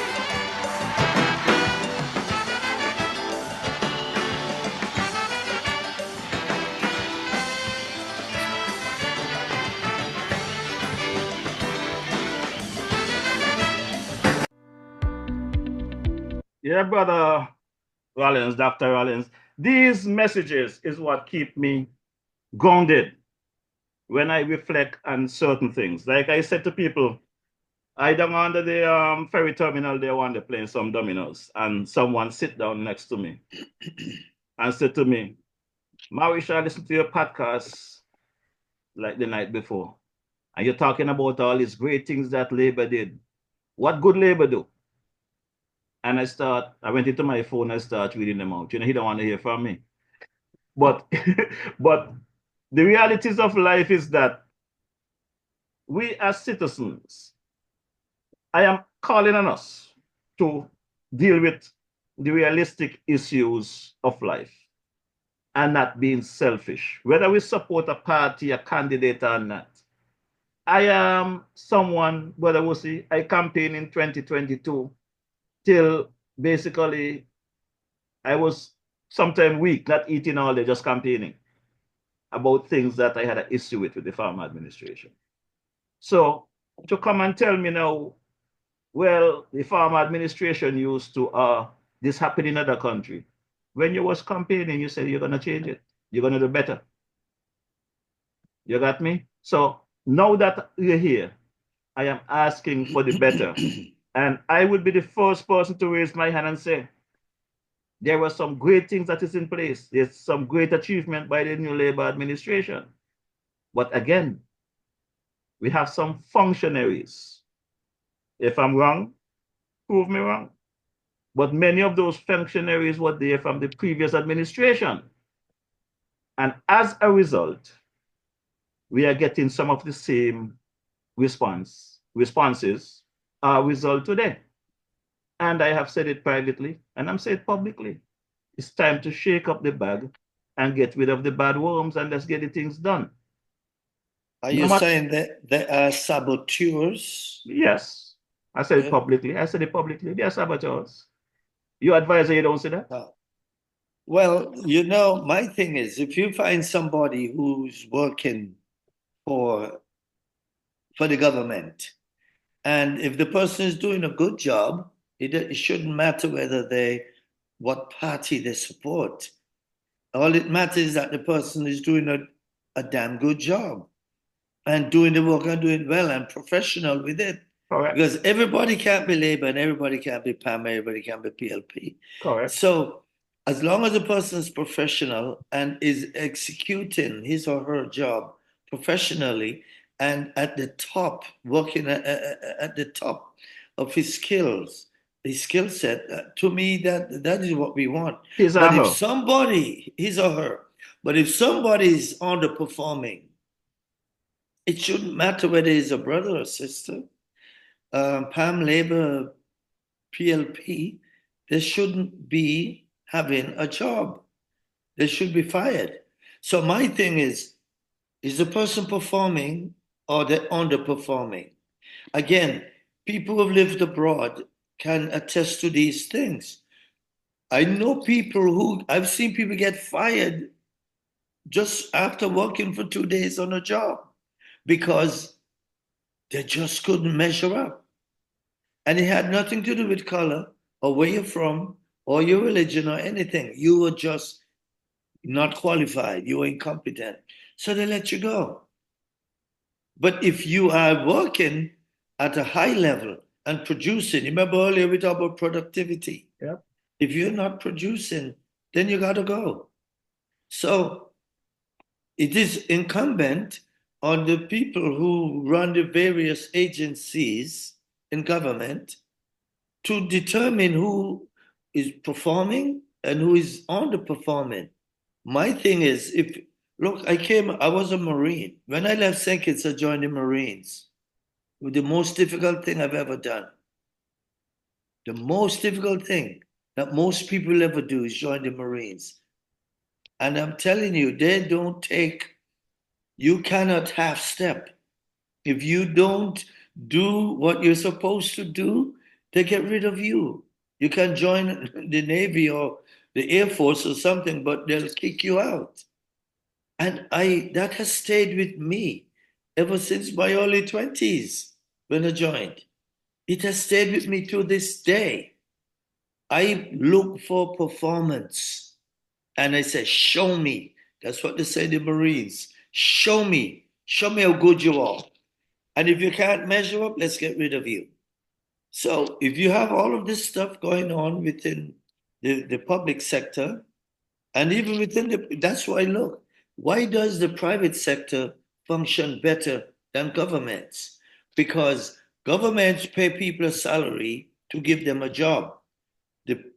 The private sector cannot exist unless the people produce. You agree? I agree. The private sector cannot exist. If you're underperforming in the private sector, your business is going to go out of business. They want you. They will sell. That's why they will say to you, if you're selling cars, they will say at the end of the week, you need to sell 2 cars. And if you can't sell 2 cars, they may keep you there for a month and then fire you. But you must perform. But if you have a car dealership and nobody's selling cars, they got rent to pay, they got bills to pay, they got salaries, they're gone. So even the private sector does that, but they do it well. They don't keep you there for 4 or 5 years before they fire you. In governments all over the world, they'll keep you on the job for 35 years, whether you're performing or not. And that is why governments fail, because the people are not producing. They teach you that in management school. Yeah. I learned something earlier clock last year, and I respect him for that statement. I was having a conversation with the then advisor to the health, Curtis Martin, and he said to me, Mr. Marisha, the civil service operation is much different to the private sector, and he break it down for me. And that was a lesson that I learned, and I look at it. And I'm saying, if this has been a practice over the years and it's not working, governments after governments, isn't it time that somebody change this for the interest of the country, for the benefit of the future of the people and the country? Changes are hard. Changes take a while. One of the most difficult thing for anyone or any person, individual, any organization or institution to do is to institute changes. People do not like changes. It takes a great man or woman to really dig in and say, we need to change something. People do not like to see changes. But when the change takes place and things happen and they see the benefits of the change, that is when they start embracing it. But in the beginning, so it's hard for anyone right now to go and start making drastic changes and say it's all those things. But Rollins, this is the point I am trying to make, is that the changes that need to be made is right there. Will be better for the people, better for the citizens, better for the country. Who's going to have the balls to make those necessary changes, because it's going to be improvement? It seems to me here that decisions are made based on numbers, based on votes. The votes will come because people will see the benefit. But you have to make those changes. Some time ago, I heard this Prime Minister make a statement in regards to he have to make hard decisions. And I really thought he was referring to something else. Later on, I realized he was speaking about the double salary. And that again, I have an issue with.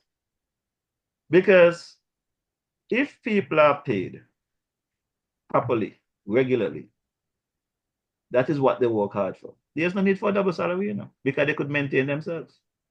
This thing about double salary have caused so much havoc over the last couple of weeks. It's like the Prime Minister commit a crime, or the government commit a crime not giving this double salary. It shouldn't be that. If the country does not have the money to do it, it's like you and I.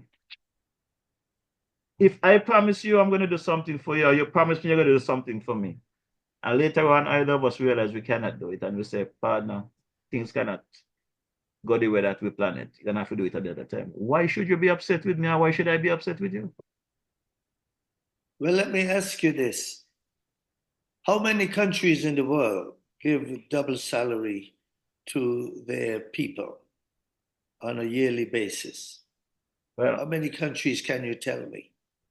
I do not know about countries. Only could give you my experience. You heard me spoke about being a delegate earlier. Yes. We negotiated contracts every 2 years, and every 2 years we get X amount of percentage wage annual salary. And I always said to people, when I was speaking to the workers in my field, when I go to the various institutions to caucus and explain to them what we are trying to negotiate, because if time comes where management don't agree, we have to mobilize for striking. And they used to want to have this bonus. And I used to tell them bonuses is short term. If you settle for a 2% raise over the life period of your employment, you're benefiting more than getting a couple of dollars once a year. Mm-hmm. So some people, the private sector, again, they give bonuses to highly performing individuals. And if the company makes a certain volume of sales, for example, and they know they have a bonus that it can give to the people for the good work that they did, and they do so unflinchingly. But I ask you, how many countries give a double salary to their people every year? You couldn't answer. And like I said, I don't know. Exactly. So there is, again, it has become now ingrained in our culture. And it doesn't matter if this government is here, and 10 years from now, there's another government in power, and another 20 years from now, everybody's going to be looking forward to a double salary. And at some point, I mean, America is the richest country in the world, they say. Do people get double salaries because they have money? Look, I'm just saying, if there is something that the government could do, or they implemented something to say that, let me ginger the people and make them feel good once in a while and give them something at the end of the year, that's okay. But don't make it so that it become now a right. So I'm just saying, right now, it's saying it feels as if it is a right. It's not a privilege that was given. It has superseded a privilege, and now people are demanding that they get it. And that's the point I just made. On Monday, I heard this lady. She was basically walking and talking, and I pick her up. I said, "What happened to you? Things ain't going well?" She said, "No, they didn't give us our double." and I just laughed. I said, "So only the double you really needed?" She said, "Yeah, we want to spend our money. We want to this." So, partner, like I said, culturally, I cannot tell people how to think. I only can have a conversation. But as I traverse the island, as I go through the country, right, I see there are a lot of needy people out there. And it's no different here too in America, because I tell people all the time, America send money all over the globe to countries. And right there in the Bronx, Brooklyn, Queens, Manhattan, you go down Fordham Road, you go down Third Avenue, you see people on the street in their dirty clothes begging and whatever just the same, right? So it's not different. But I am saying right here in St. Kitts, a couple of weeks ago when this young man walked out of the hospital there, he was walking to the back of the bypass road, you know, like going towards St. Peter's.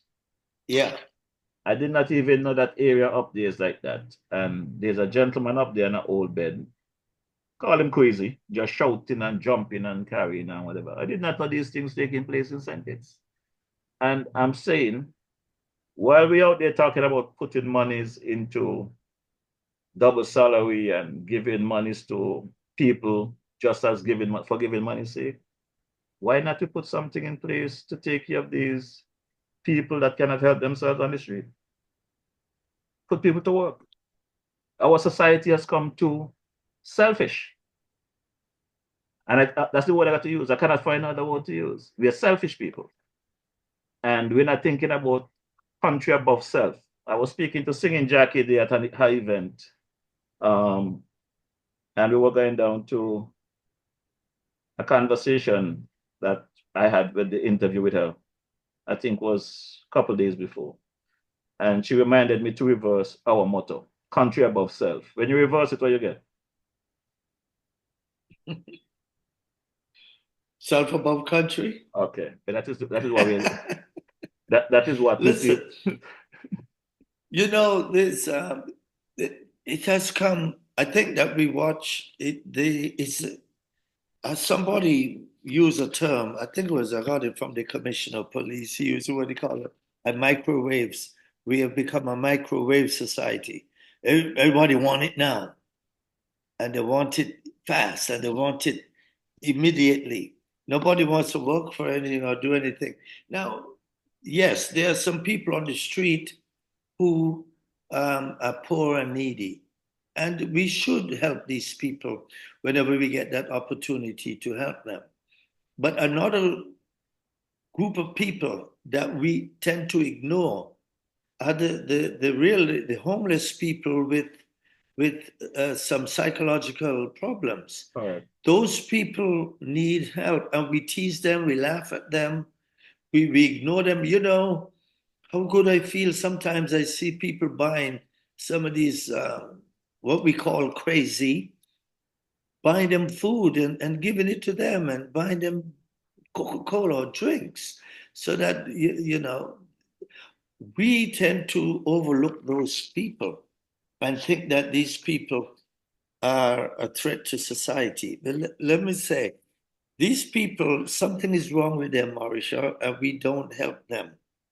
We need to find a proper institutionalized setting for these people, not a crazy house, but a place where they can get help. And instead of us just walking by and ignoring them, when we call them crazy, they hear us, you know? You know that? When you call one of those guys on the street crazy, he hear you. You think he likes being crazy? You think the guy who is homeless on the street like being there? You know, he doesn't. It's funny, you know, and your previous appearance on this podcast, you know, we had this conversation. We was giving our experience about dealing with those individuals and how we have to deal with them in our field. It's not easy. And I don't think folks in St. Kitts really take these people serious, because as much as you think they're crazy, they have more sense than some of us.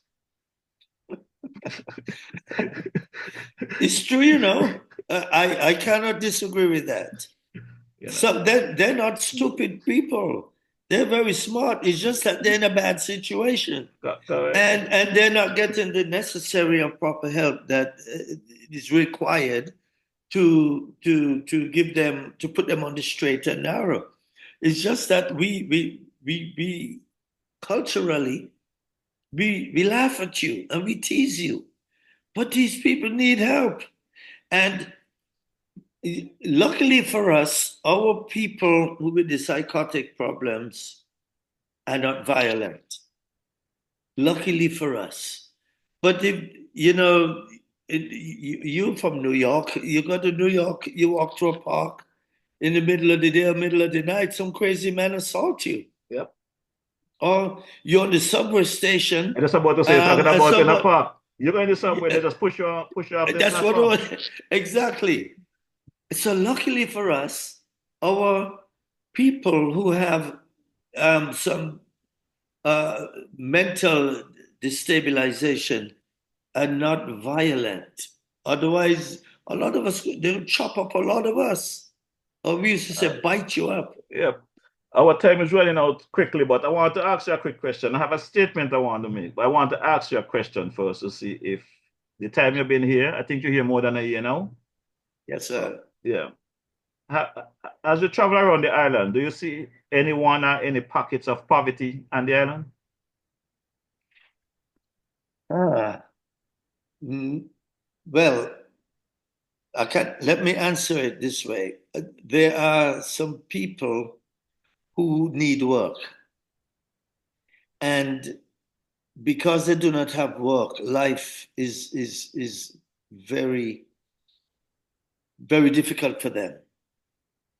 And they are trying hard to make ends meet.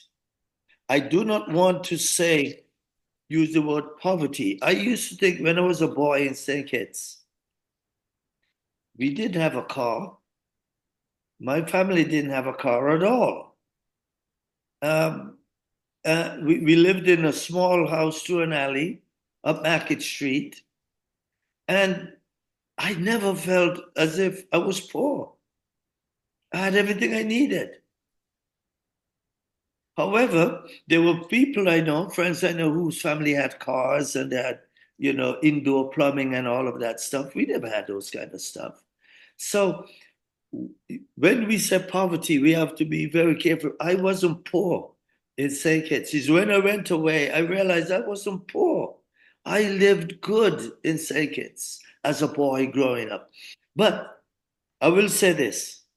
We need to have work to build these people's potential, to give them what they need and give them so that they too have an even thing so they can get to where they want to get. But on the other hand, we have I had to think I was talking to some youth last week, and these guys told me, Marisha, that they don't want to work more than 3 days a week.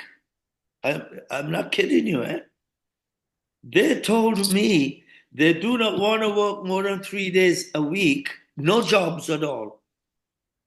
And they do not want to work more than 5 hours a day.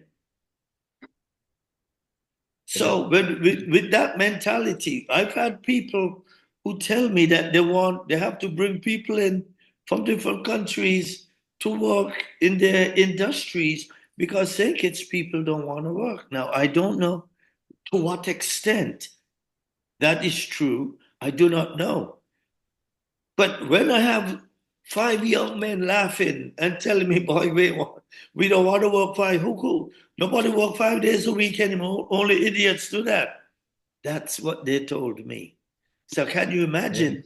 Then you understand what I'm saying? Right? I appreciate your statement, and it's on par with what I was about to explain to you. There's a young lady traveled between the UK and here, and she has been listening to this podcast from the inception, and weekly she gives me her updates and stuff and whatever. And one week I spoke about the poverty and the island people who need assistance, and she messaged me and told me that she see the government doing its best to whatever, which I agree. And she don't think that there is people with poverty on the island. I tell her, well, she's not traveling in the right areas because I can travel throughout this island and find people with poverty. And we've been back and forth with it. Surprisingly, she messaged me a few days ago and reminded me that I had made arrangement with her to take a drive to the island to see some of these pockets of poverty. So we have that scheduled for tomorrow evening at 4. She's supposed to meet me in Cairn, and we're going to make a stop to a few villages to see people that are in need. But for this podcast this evening, again, like I said, I love to follow up and make sure that when I'm having a conversation, it is not just Mauritius' head, but I'm getting views across the board. So I went on Google and I asked Google to give me their opinion of poverty. And I got 2 statements.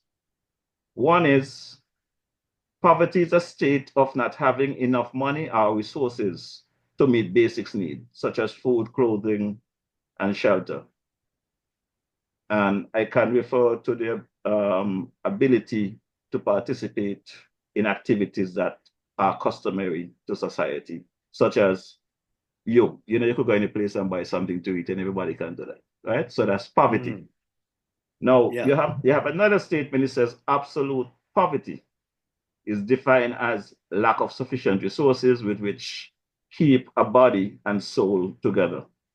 Relative poverty defines income or resources in relation to the average. It is concerned with the absence of material need to participate fully in acceptable daily life. Now, with what you just said, and with what Google says, back to the question, do you think we have poverty pockets here on our island? We have some people, it's not everyone. Not everyone, but we do have some. And that's the point I'm trying to make. We have a few people who are not functioning the way they're supposed to function. And the reason I'm saying that is, if you look, people live today, you go into almost any house in St. Kitts. People have flat screen TV, they have refrigerator, they have the ACs on and ACs running. Yeah, life is tough. Let me tell you what poverty is, an abject poverty. You know, I lived in Africa for 20 years. I've been to every country in Africa, every one of them. You go out of some of the cities, even within the cities, you see abject poverty. Why do you think so many people from Africa want to come here to live or move into the Caribbean? It is paradise to them.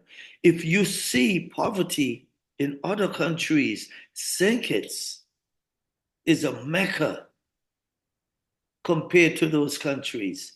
Yeah, we do have some individuals who, they live in a shack here or there, but how many shacks do we see? We don't have that many shacks compared to when I was growing up. I remember I told you I live in a 1-bedroom house through an alley up Market Street with outdoor plumbing. And after a while, we got electricity. But as a boy, all of those things were non-existent. Me and my friends from around the Market Street, College Street, Soho, Dorset areas, we never felt that we were poor at all. We ate 3 square meals. We played all day in the park. We had all the fun we need. But we didn't think we were poor. Dr. Rollins, I'm going to challenge you on that statement. Show me how you can get a square out of 3. You got 3 angles can be a square. I keep telling people this 3 square meal business is not going to work. You got to be 4. You know why they call it 3 square meals? No, educate me. They call it 3 because in the old days on a ship, they used to feed the men on a square plate. And they've got 3 meals a day. Okay. Breakfast, lunch, and dinner, morning, noon, and night. And it was fed to them on a square plate. And that's why they call it 3 square meals, because of the square plate.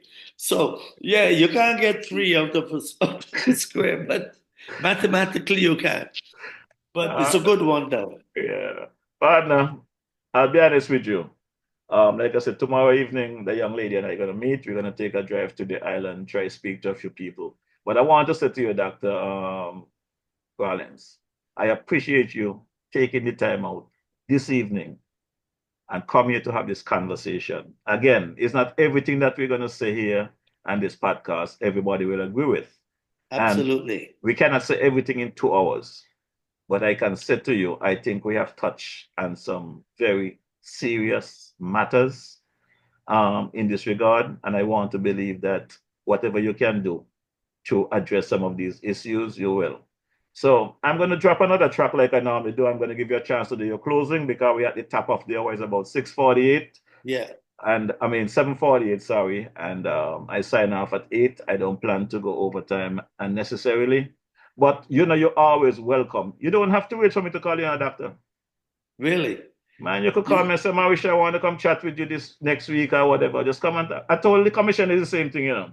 But I do not know if the commissioner have an issue with me calling them out. But the commissioner got to understand something. I am here to support. I think you abused him off, didn't you? No, I did. No, I did not abuse him off. I just tell him how I feel about things, and if he cannot handle the job, give it to somebody who can do it.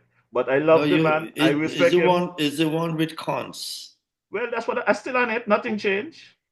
I need to get some answers for cons, and until I get some answers for cons and cons family, I'm going to be coming weekly, giving my updates. But that does not change my love for the commissioner, and that doesn't mean that I want him to jump over a cliff. He has my full support, but I want them to take care of the business. Like I said, tomorrow is the anniversary of cons being found dead. You cannot tell me 5 months later you don't have any answers for the family or telling the family where you're going with it. Give some updates. We don't have all the information as yet, but we are working on it. This is where we are. Communications, partner. Communication is important. Just as I said to Prime Minister Joe, I don't expect them to turn around 7.5 years in less than 3 years, but come to the people and say to the people what's going on. Do not have people coming up with their own ideas, because when they come up with their own ideas, it's not going to be positive ideas. It's going to be negative. So you have to lead the charge and tell the people where you are. Do not leave no room for them to come up with their own ideas. And you as an advisor, you should be telling them this. Mawisha don't hate them. Mawisha love them. But Mawisha have to talk the things. Noted. So take a quick listen to this. I'm going to give you your closing right after this. So you want to say something or you want me to come back? No, when you come back. All right. I'll wait for you. I want to hear your song.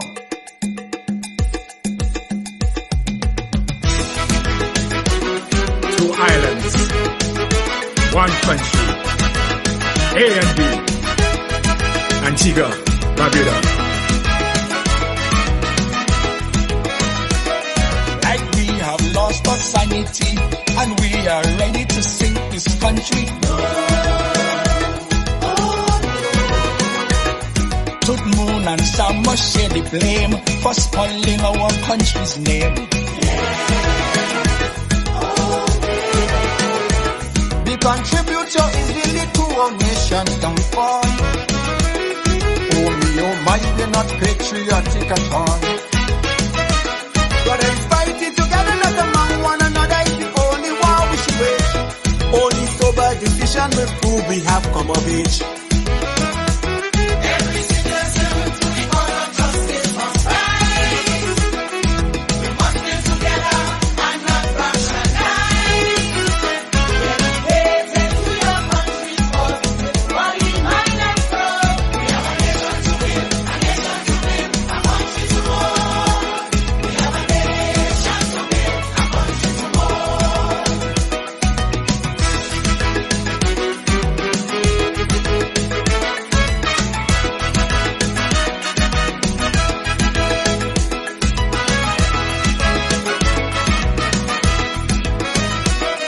Where is your sense of loyalty? What is your contribution to your country? None at all. Where's your concern for the suffering majority? Take gas and strikes to no good for your country.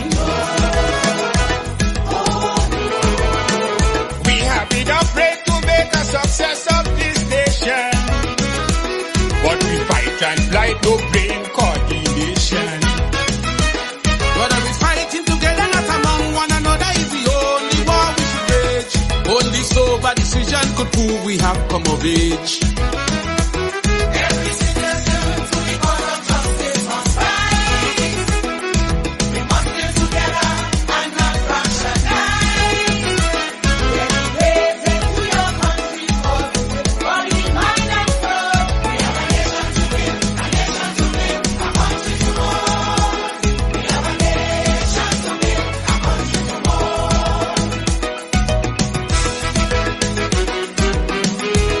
Thank you, Smith.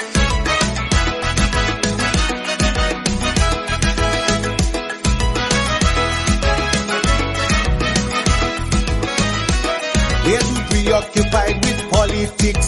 We make our decisions just for kicks.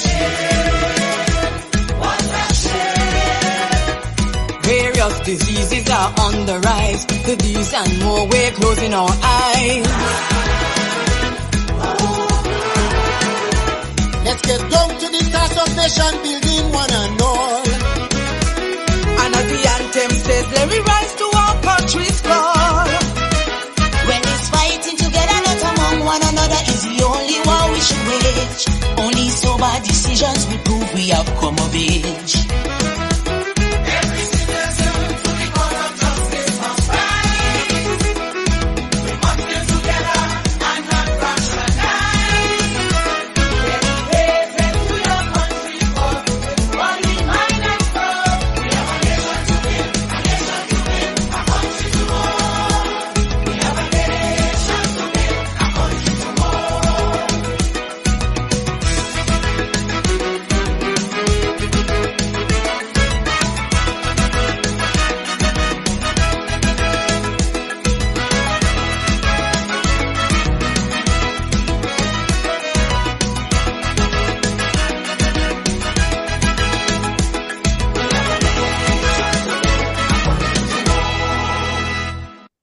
Yeah, but Dr. Rollins, as simple Yes, as sir. that, as simple as that, we've been here 2 hours. The time flies. It doesn't even seem like that to me. As simple as that. As simple as so. You listen to that track, even though that song was sung for Antigua, it fits in perfect for St. Kitts Nevis. We got a nation to build and a country to mold. And if we, the citizens, not going to participate in building our country, try to guide the 11 politicians that we have in Parliament, then we might as well go up Springfield, go relax, you know. No, don't go there. Don't go up Springfield. All right, so I'm in St. Paul's. I'm in St. Paul's in my bunker. That's what you could hear from me. Yes, you're hiding in the bunker. It's a good place to be. So no one could hurl any missiles at you. Correct. So, Brother Woosie, there was someone online made a comment earlier that they wanted to hear what you have plans, your plans or whatever. So, whatever you want to do in your closing, like I said, this is not going to be your final appearance for the year. The invitation is open to you and the team. Feel free to come and speak to the people because, trust me, if you check online, the thousands of people online, they're listening. And I love when people give their input in the chat, whether it's positive or negative, at least you know they're listening. And that is what's important. The key message is that they are listening. Whether you agree or disagree, you are listening weekly. So I appreciate that. Well, you know, you cannot come here and try to please people. You got to come and talk. And in your case, you got to talk the truth. In my case, you gave me questions, I answered them without fear, favor, or affection. I didn't come back here to make money. I came back here for a country above self. I had an opportunity to serve my country. I serve a lot of countries over the years. I've worked all over the world for different countries. I never worked and served mine. I just had the opportunity. I said, let me do it. I didn't come here to get rich. You understand? I didn't come here to make money. They don't pay that kind of money. I came from a job where I was getting paid in US 10 times what they're paying me. So I want people to adopt that kind of thinking, that country above self. If you don't feel it, you cannot You cannot understand it. I want to see my country, St. Kitts and Nevis, grow and become competitive in this world. We have the ability, we have the people power, we have the brain power, and we have the paradise to back us up. So I'm just saying, let us all start thinking country about self. The other part of it is when you go to the country tomorrow with the young lady, don't just go and look for an old house or people on the side of the road looking in the short pants and no shoes. I want you to go and do it demographically. Do the demographics, and as we know, the demographics is a statistical characteristics of a population. And here, in this instance, the statistical characteristics that you should be looking for is age, for example, sex, male, female, income, education, because all of these will give you a good indication of the level and state of poverty. That's what we do in universities. Correct. We study these things. So if the person is a young man, is 20, 25 years old, or is he 65 years old? Did he have an education or skill or not? Why isn't he gainfully employed? Does he want a job? Is he on some government program where he's getting money? I mean, these kind of things. So I put that in your head so that when you go, take those into consideration. And then I would really like to hear next Wednesday, we're listening to hear what you come up with and how severe or how it might not even be severe, how well we have it in terms of poverty and as it relates to the definition that you just read from Google. Yeah, not cutting you off. But before even going and do the survey, I know we're doing much better here than a lot of the islands. Ain't no question about that. So it's not about comparing to the other islands. It's other about parts of the world. It's about what we have here and what we don't need to have. We can do better than we're doing. Absolutely. That is what we're going to be I totally agree. I totally agree with that. We can always do better. Yeah. But we are not doing so badly compared to other parts of the Caribbean. That's why people are coming here, flooding here. Why? Just think, your minimum wage, our minimum wage, supersedes all of these countries. For those who have a job. For those who have a job. For those who have a job. Because there are many who don't have a job. I totally agree with that. And that's why we have to start opening up and opening the economy and bringing in things. You know, we can't just rely on just one economic status, which is tourism. We need to expand, and we can expand. That's another topic I have here on my agenda, which I cannot touch because I have not gotten the Prime Minister in a bit. We had a serious conversation some months back about the single market CARICOM coming together. And there was supposed to be some deadline in March to start this, and everything just gone quiet. There's no updates. These are things that we need to keep the people updated on. What's the status of that? Well, I don't want to address that because that's what I say. I didn't bring it to you. Okay. I'm just saying it's on my agenda for whenever the Prime Minister decides. It's a rhetorical question. Correct. It's not for you. But I'm just saying, as you speak on that matter a while ago, I just let you know that these are things that I have here waiting to get some answers because people engage me on the street. And when they engage me on these things, I'm not in a position to answer them. I don't have the answers. But you are fully connected, though. You are a man who's aware of the pulse of the nation. You know what's going on. And I listen to you. I listen to people talk who listen to you. And everyone is the good thing. What people say about you is that you are knowledgeable about your topics, which tells me that before you start a topic, you do your research, which is what you're supposed to do. You can't just go on a podcast and start spewing forth nonsense. You know, you have intelligent people listening to you. They'll read right through you clearly. So you got to know your audience, and you got to know what you're talking about. And that's what people like about you. You know your topic. So when you bring up your topics and you start talking about it, people learn something. People, you know, why do people listen to a podcast? They want to learn something. You think they listen to the podcast because they want to hear noise? No, they want to learn something.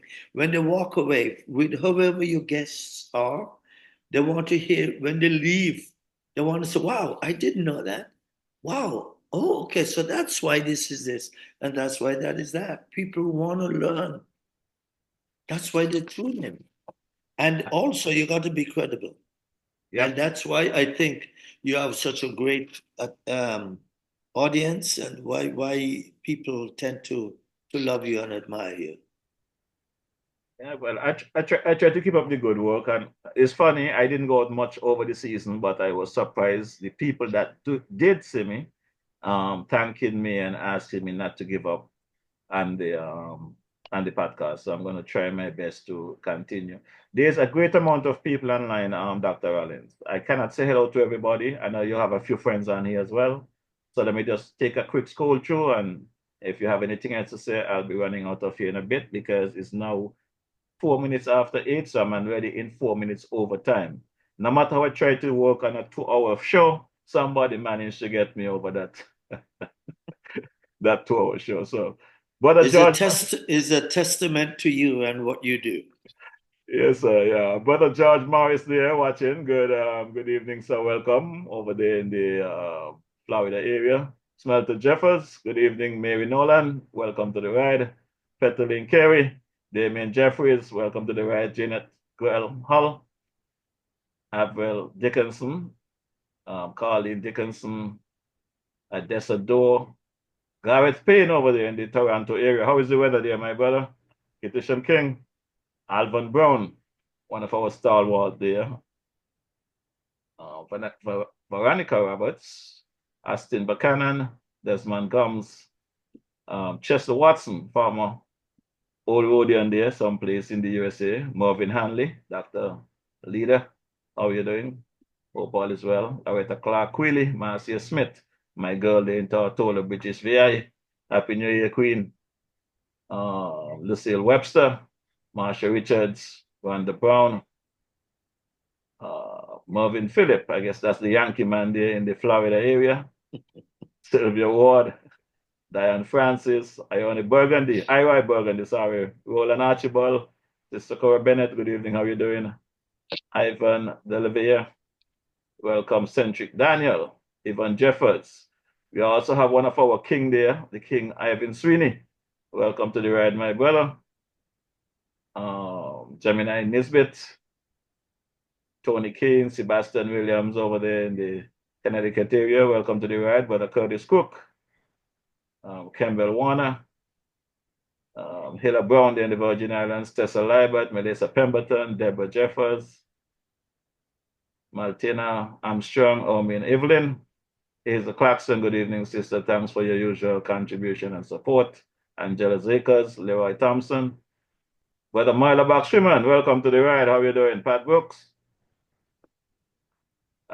What I would say, I would have to be here all night calling these names. A whole bunch of folks in here. Let me ask you a simple question. How come all the people you just mentioned are ladies? You don't have any men except Irvin Sweeney? Well, he's the only male you called. Everybody else was female. Is that some because your good looks?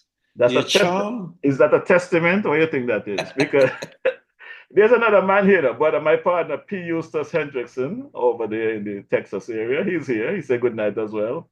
Think it's SKN Media Platform. Brother Django is here.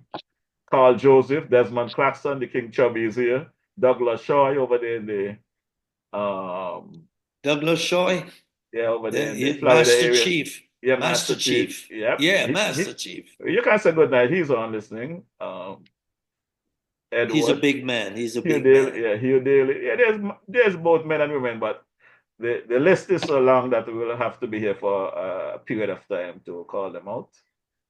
So I want to say good evening to Anelta Jeffords, Anelta Robinson, Uriel Swanston, my keyboardist out of Nevis. Good evening, Gwyneth Marisha, Beverly Marisha, my son dear Jeffrey Jr. over there in the LA area. And by the way, LA is going through a rough time right now. California is burning, I understand. Some serious fire on that end. So yes, it's terrible. I would hope the sun does not reach my son. We have another legend here. California is where I live. I love California. Okay. It's one of the places that I live, actually.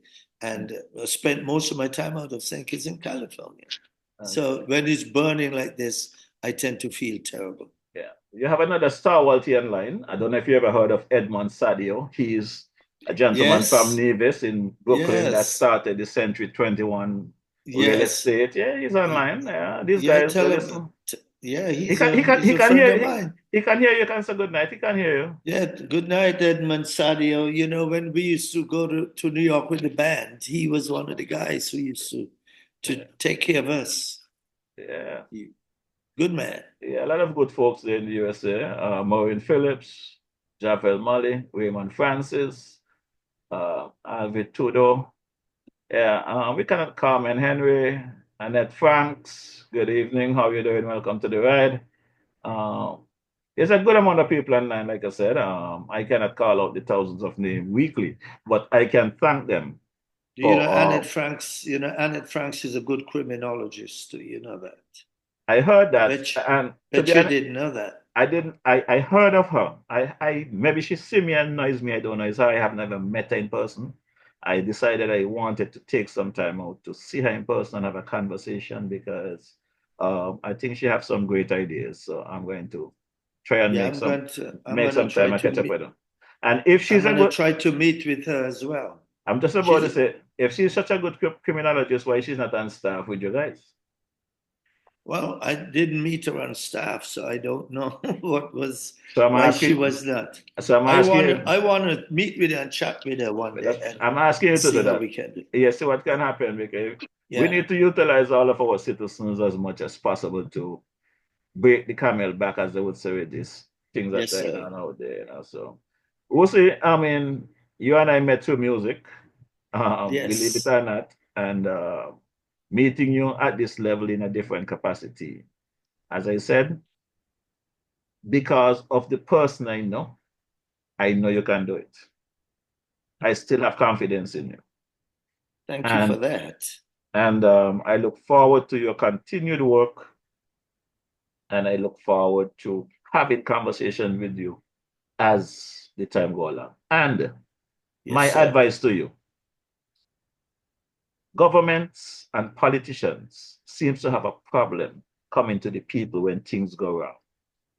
Everything will not go right. So don't run away from things when the negative time comes. Come and talk still. Speak to the people. When it's good times, we talk about the good things. When things seem to be going the wrong way, let's talk about it anyway. We're going to find some way around it, and together we can solve the problem. It's like a relationship. It's not going to be perfect. You will have your difficult time, but if you don't communicate, it will not work. You must communicate. Totally agree. I agree with that wholeheartedly. Yeah, so I'm about to drop my unofficial anthem of the Federation to get out of here. So you have anything else you want to say before I skip out of here? Thank you for inviting me. And as you said, I have an open door policy to come anytime I want. So anytime. I will hail you up next time. All right. And I enjoy the show. I enjoy chatting with you. You are very stimulating, and I like that. And you ask some very poignant questions. Sometimes you cross the border with the politics, I have to be careful with you. You don't have me talking politics. Well, you know, I don't have I'm a not choice. a politician. I don't I'm have not a a choice. politician, eh? You know, I don't have a choice when the engine is running and something comes up. We just have to follow through with it. You know, but you and I are not politicians, but you know. How it is. There you go. There you go. I am a Marine. I'm a military man. My mind, I think militantly. You know, I have that militant mentality. So I don't sugarcoat things and try to bend around the corner and all of that stuff. But I have to be careful I don't step on any bombs. So I get blown up. So, In my position at this stage of my life, also, I have made decisions in my life that whatever it is, let God and them deal with it. I'm not going to twist, spin our life for anyone. I'll do my best for country and the people that I love and the people that I support. Walk a straight and narrow street, give me good things to talk about. Because if you make mistakes, I got to tell you. I'll be the first to tell you you're making a mistake because we are friends. If your friend cannot tell you where you're going wrong, then that's not a friend. True. Right? So at the end of the day, just want to big up my boy, brother Aston Williams, sister Laura Williams, and crew. Again, DJ Farrell, good evening. Happy New Year to you. My daughter, dear Rochelle, in the Ohio area. And the grandkids, my sister Esther in Tortola. Mokish and the crew, my brother, they're called in the Virgin Islands, Sister Valicia, Avon Brown, Patsy Brownman, and everybody there. Want to touch the folks on the Navy's end. We got some stuff to talk about Navy's. We'll deal with that next week. Because tonight, it was more important for me to have a conversation with Dr. Rollins without any controversy. So that is why some of them get off the hook over there in Navy's. But we'll deal with it next week. Until such time, good evening, Sister Gwyneth. This one is coming from the late great The King Howard. This one is called Arise. Music sweet, but take a listen to the lyrics.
unification, building a brand new nation. We move on together hand in hand. Rise, citizens, arise. The country is yours, all yours, still yours.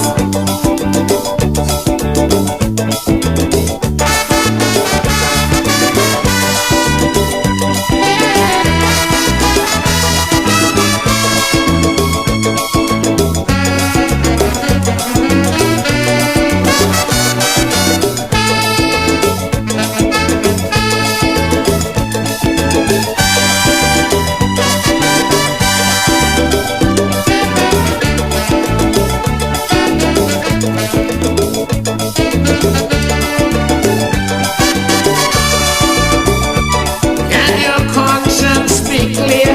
Indulging corruption or misusing public office, being accused of unemployment and crimes, or disrupting a citizen's peace. Oh, my country in this harmony, separated politically. Hatred for a brother, cannot love each other. No, I say no, potato. Citizens, let's unite and stand up for rights, all our lives and our lives. Let us reintegrate and correct our mistakes. Reunification, building a brand new nation. We move on together hand in hand. So rise, citizens, arise. The country is yours, all yours, still yours.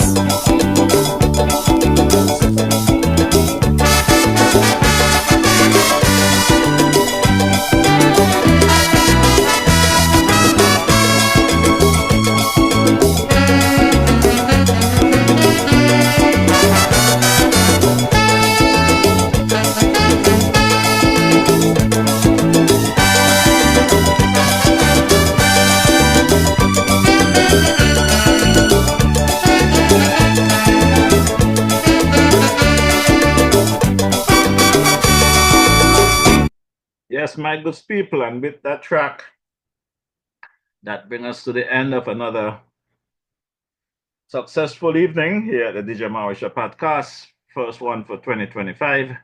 This evening, Wednesday, January 8th, as we wish my boy King Chubby happy birthday coming from the man Thaddeus Depp as well. Chubby, looking for a track from you for culture, man. Also want to big up those good people down there, the Island Purified Water. Want to thank them for keeping the DJ hydrated when he's in the Federation of St. Kitts Nevis. Want to touch my boy there, Tango Glasgow down there at the tire shop. Thanks for your service as usual, my boy, brother Paris. Romeo Paris, good evening. Hope all is well with my brother. Sister Gloria Hutchinson, Smart Fit. Big up to yourself. Big up yourself. Want to touch brother Jeff Freights and Sons Enterprises there in the Molyneux area for your continued support. Also want to touch the Freights Bakery there in the Barrio area for your support. Want to big up brother Peter Jenkins there. How about my boy there, Eustace Warner? Warner's One Stop. Thanks for your support. Also want to big up my boy there, brother Peter Clark, Sadler Funeral Home there in Sandy Point.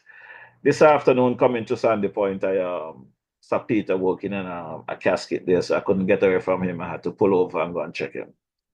I've been trying to avoid going inside that funeral home for God knows how long, but Peter got me to go in there this afternoon. And not only going into the home, I had to go and look at his caskets that he's building, very fine caskets, reasonable prices.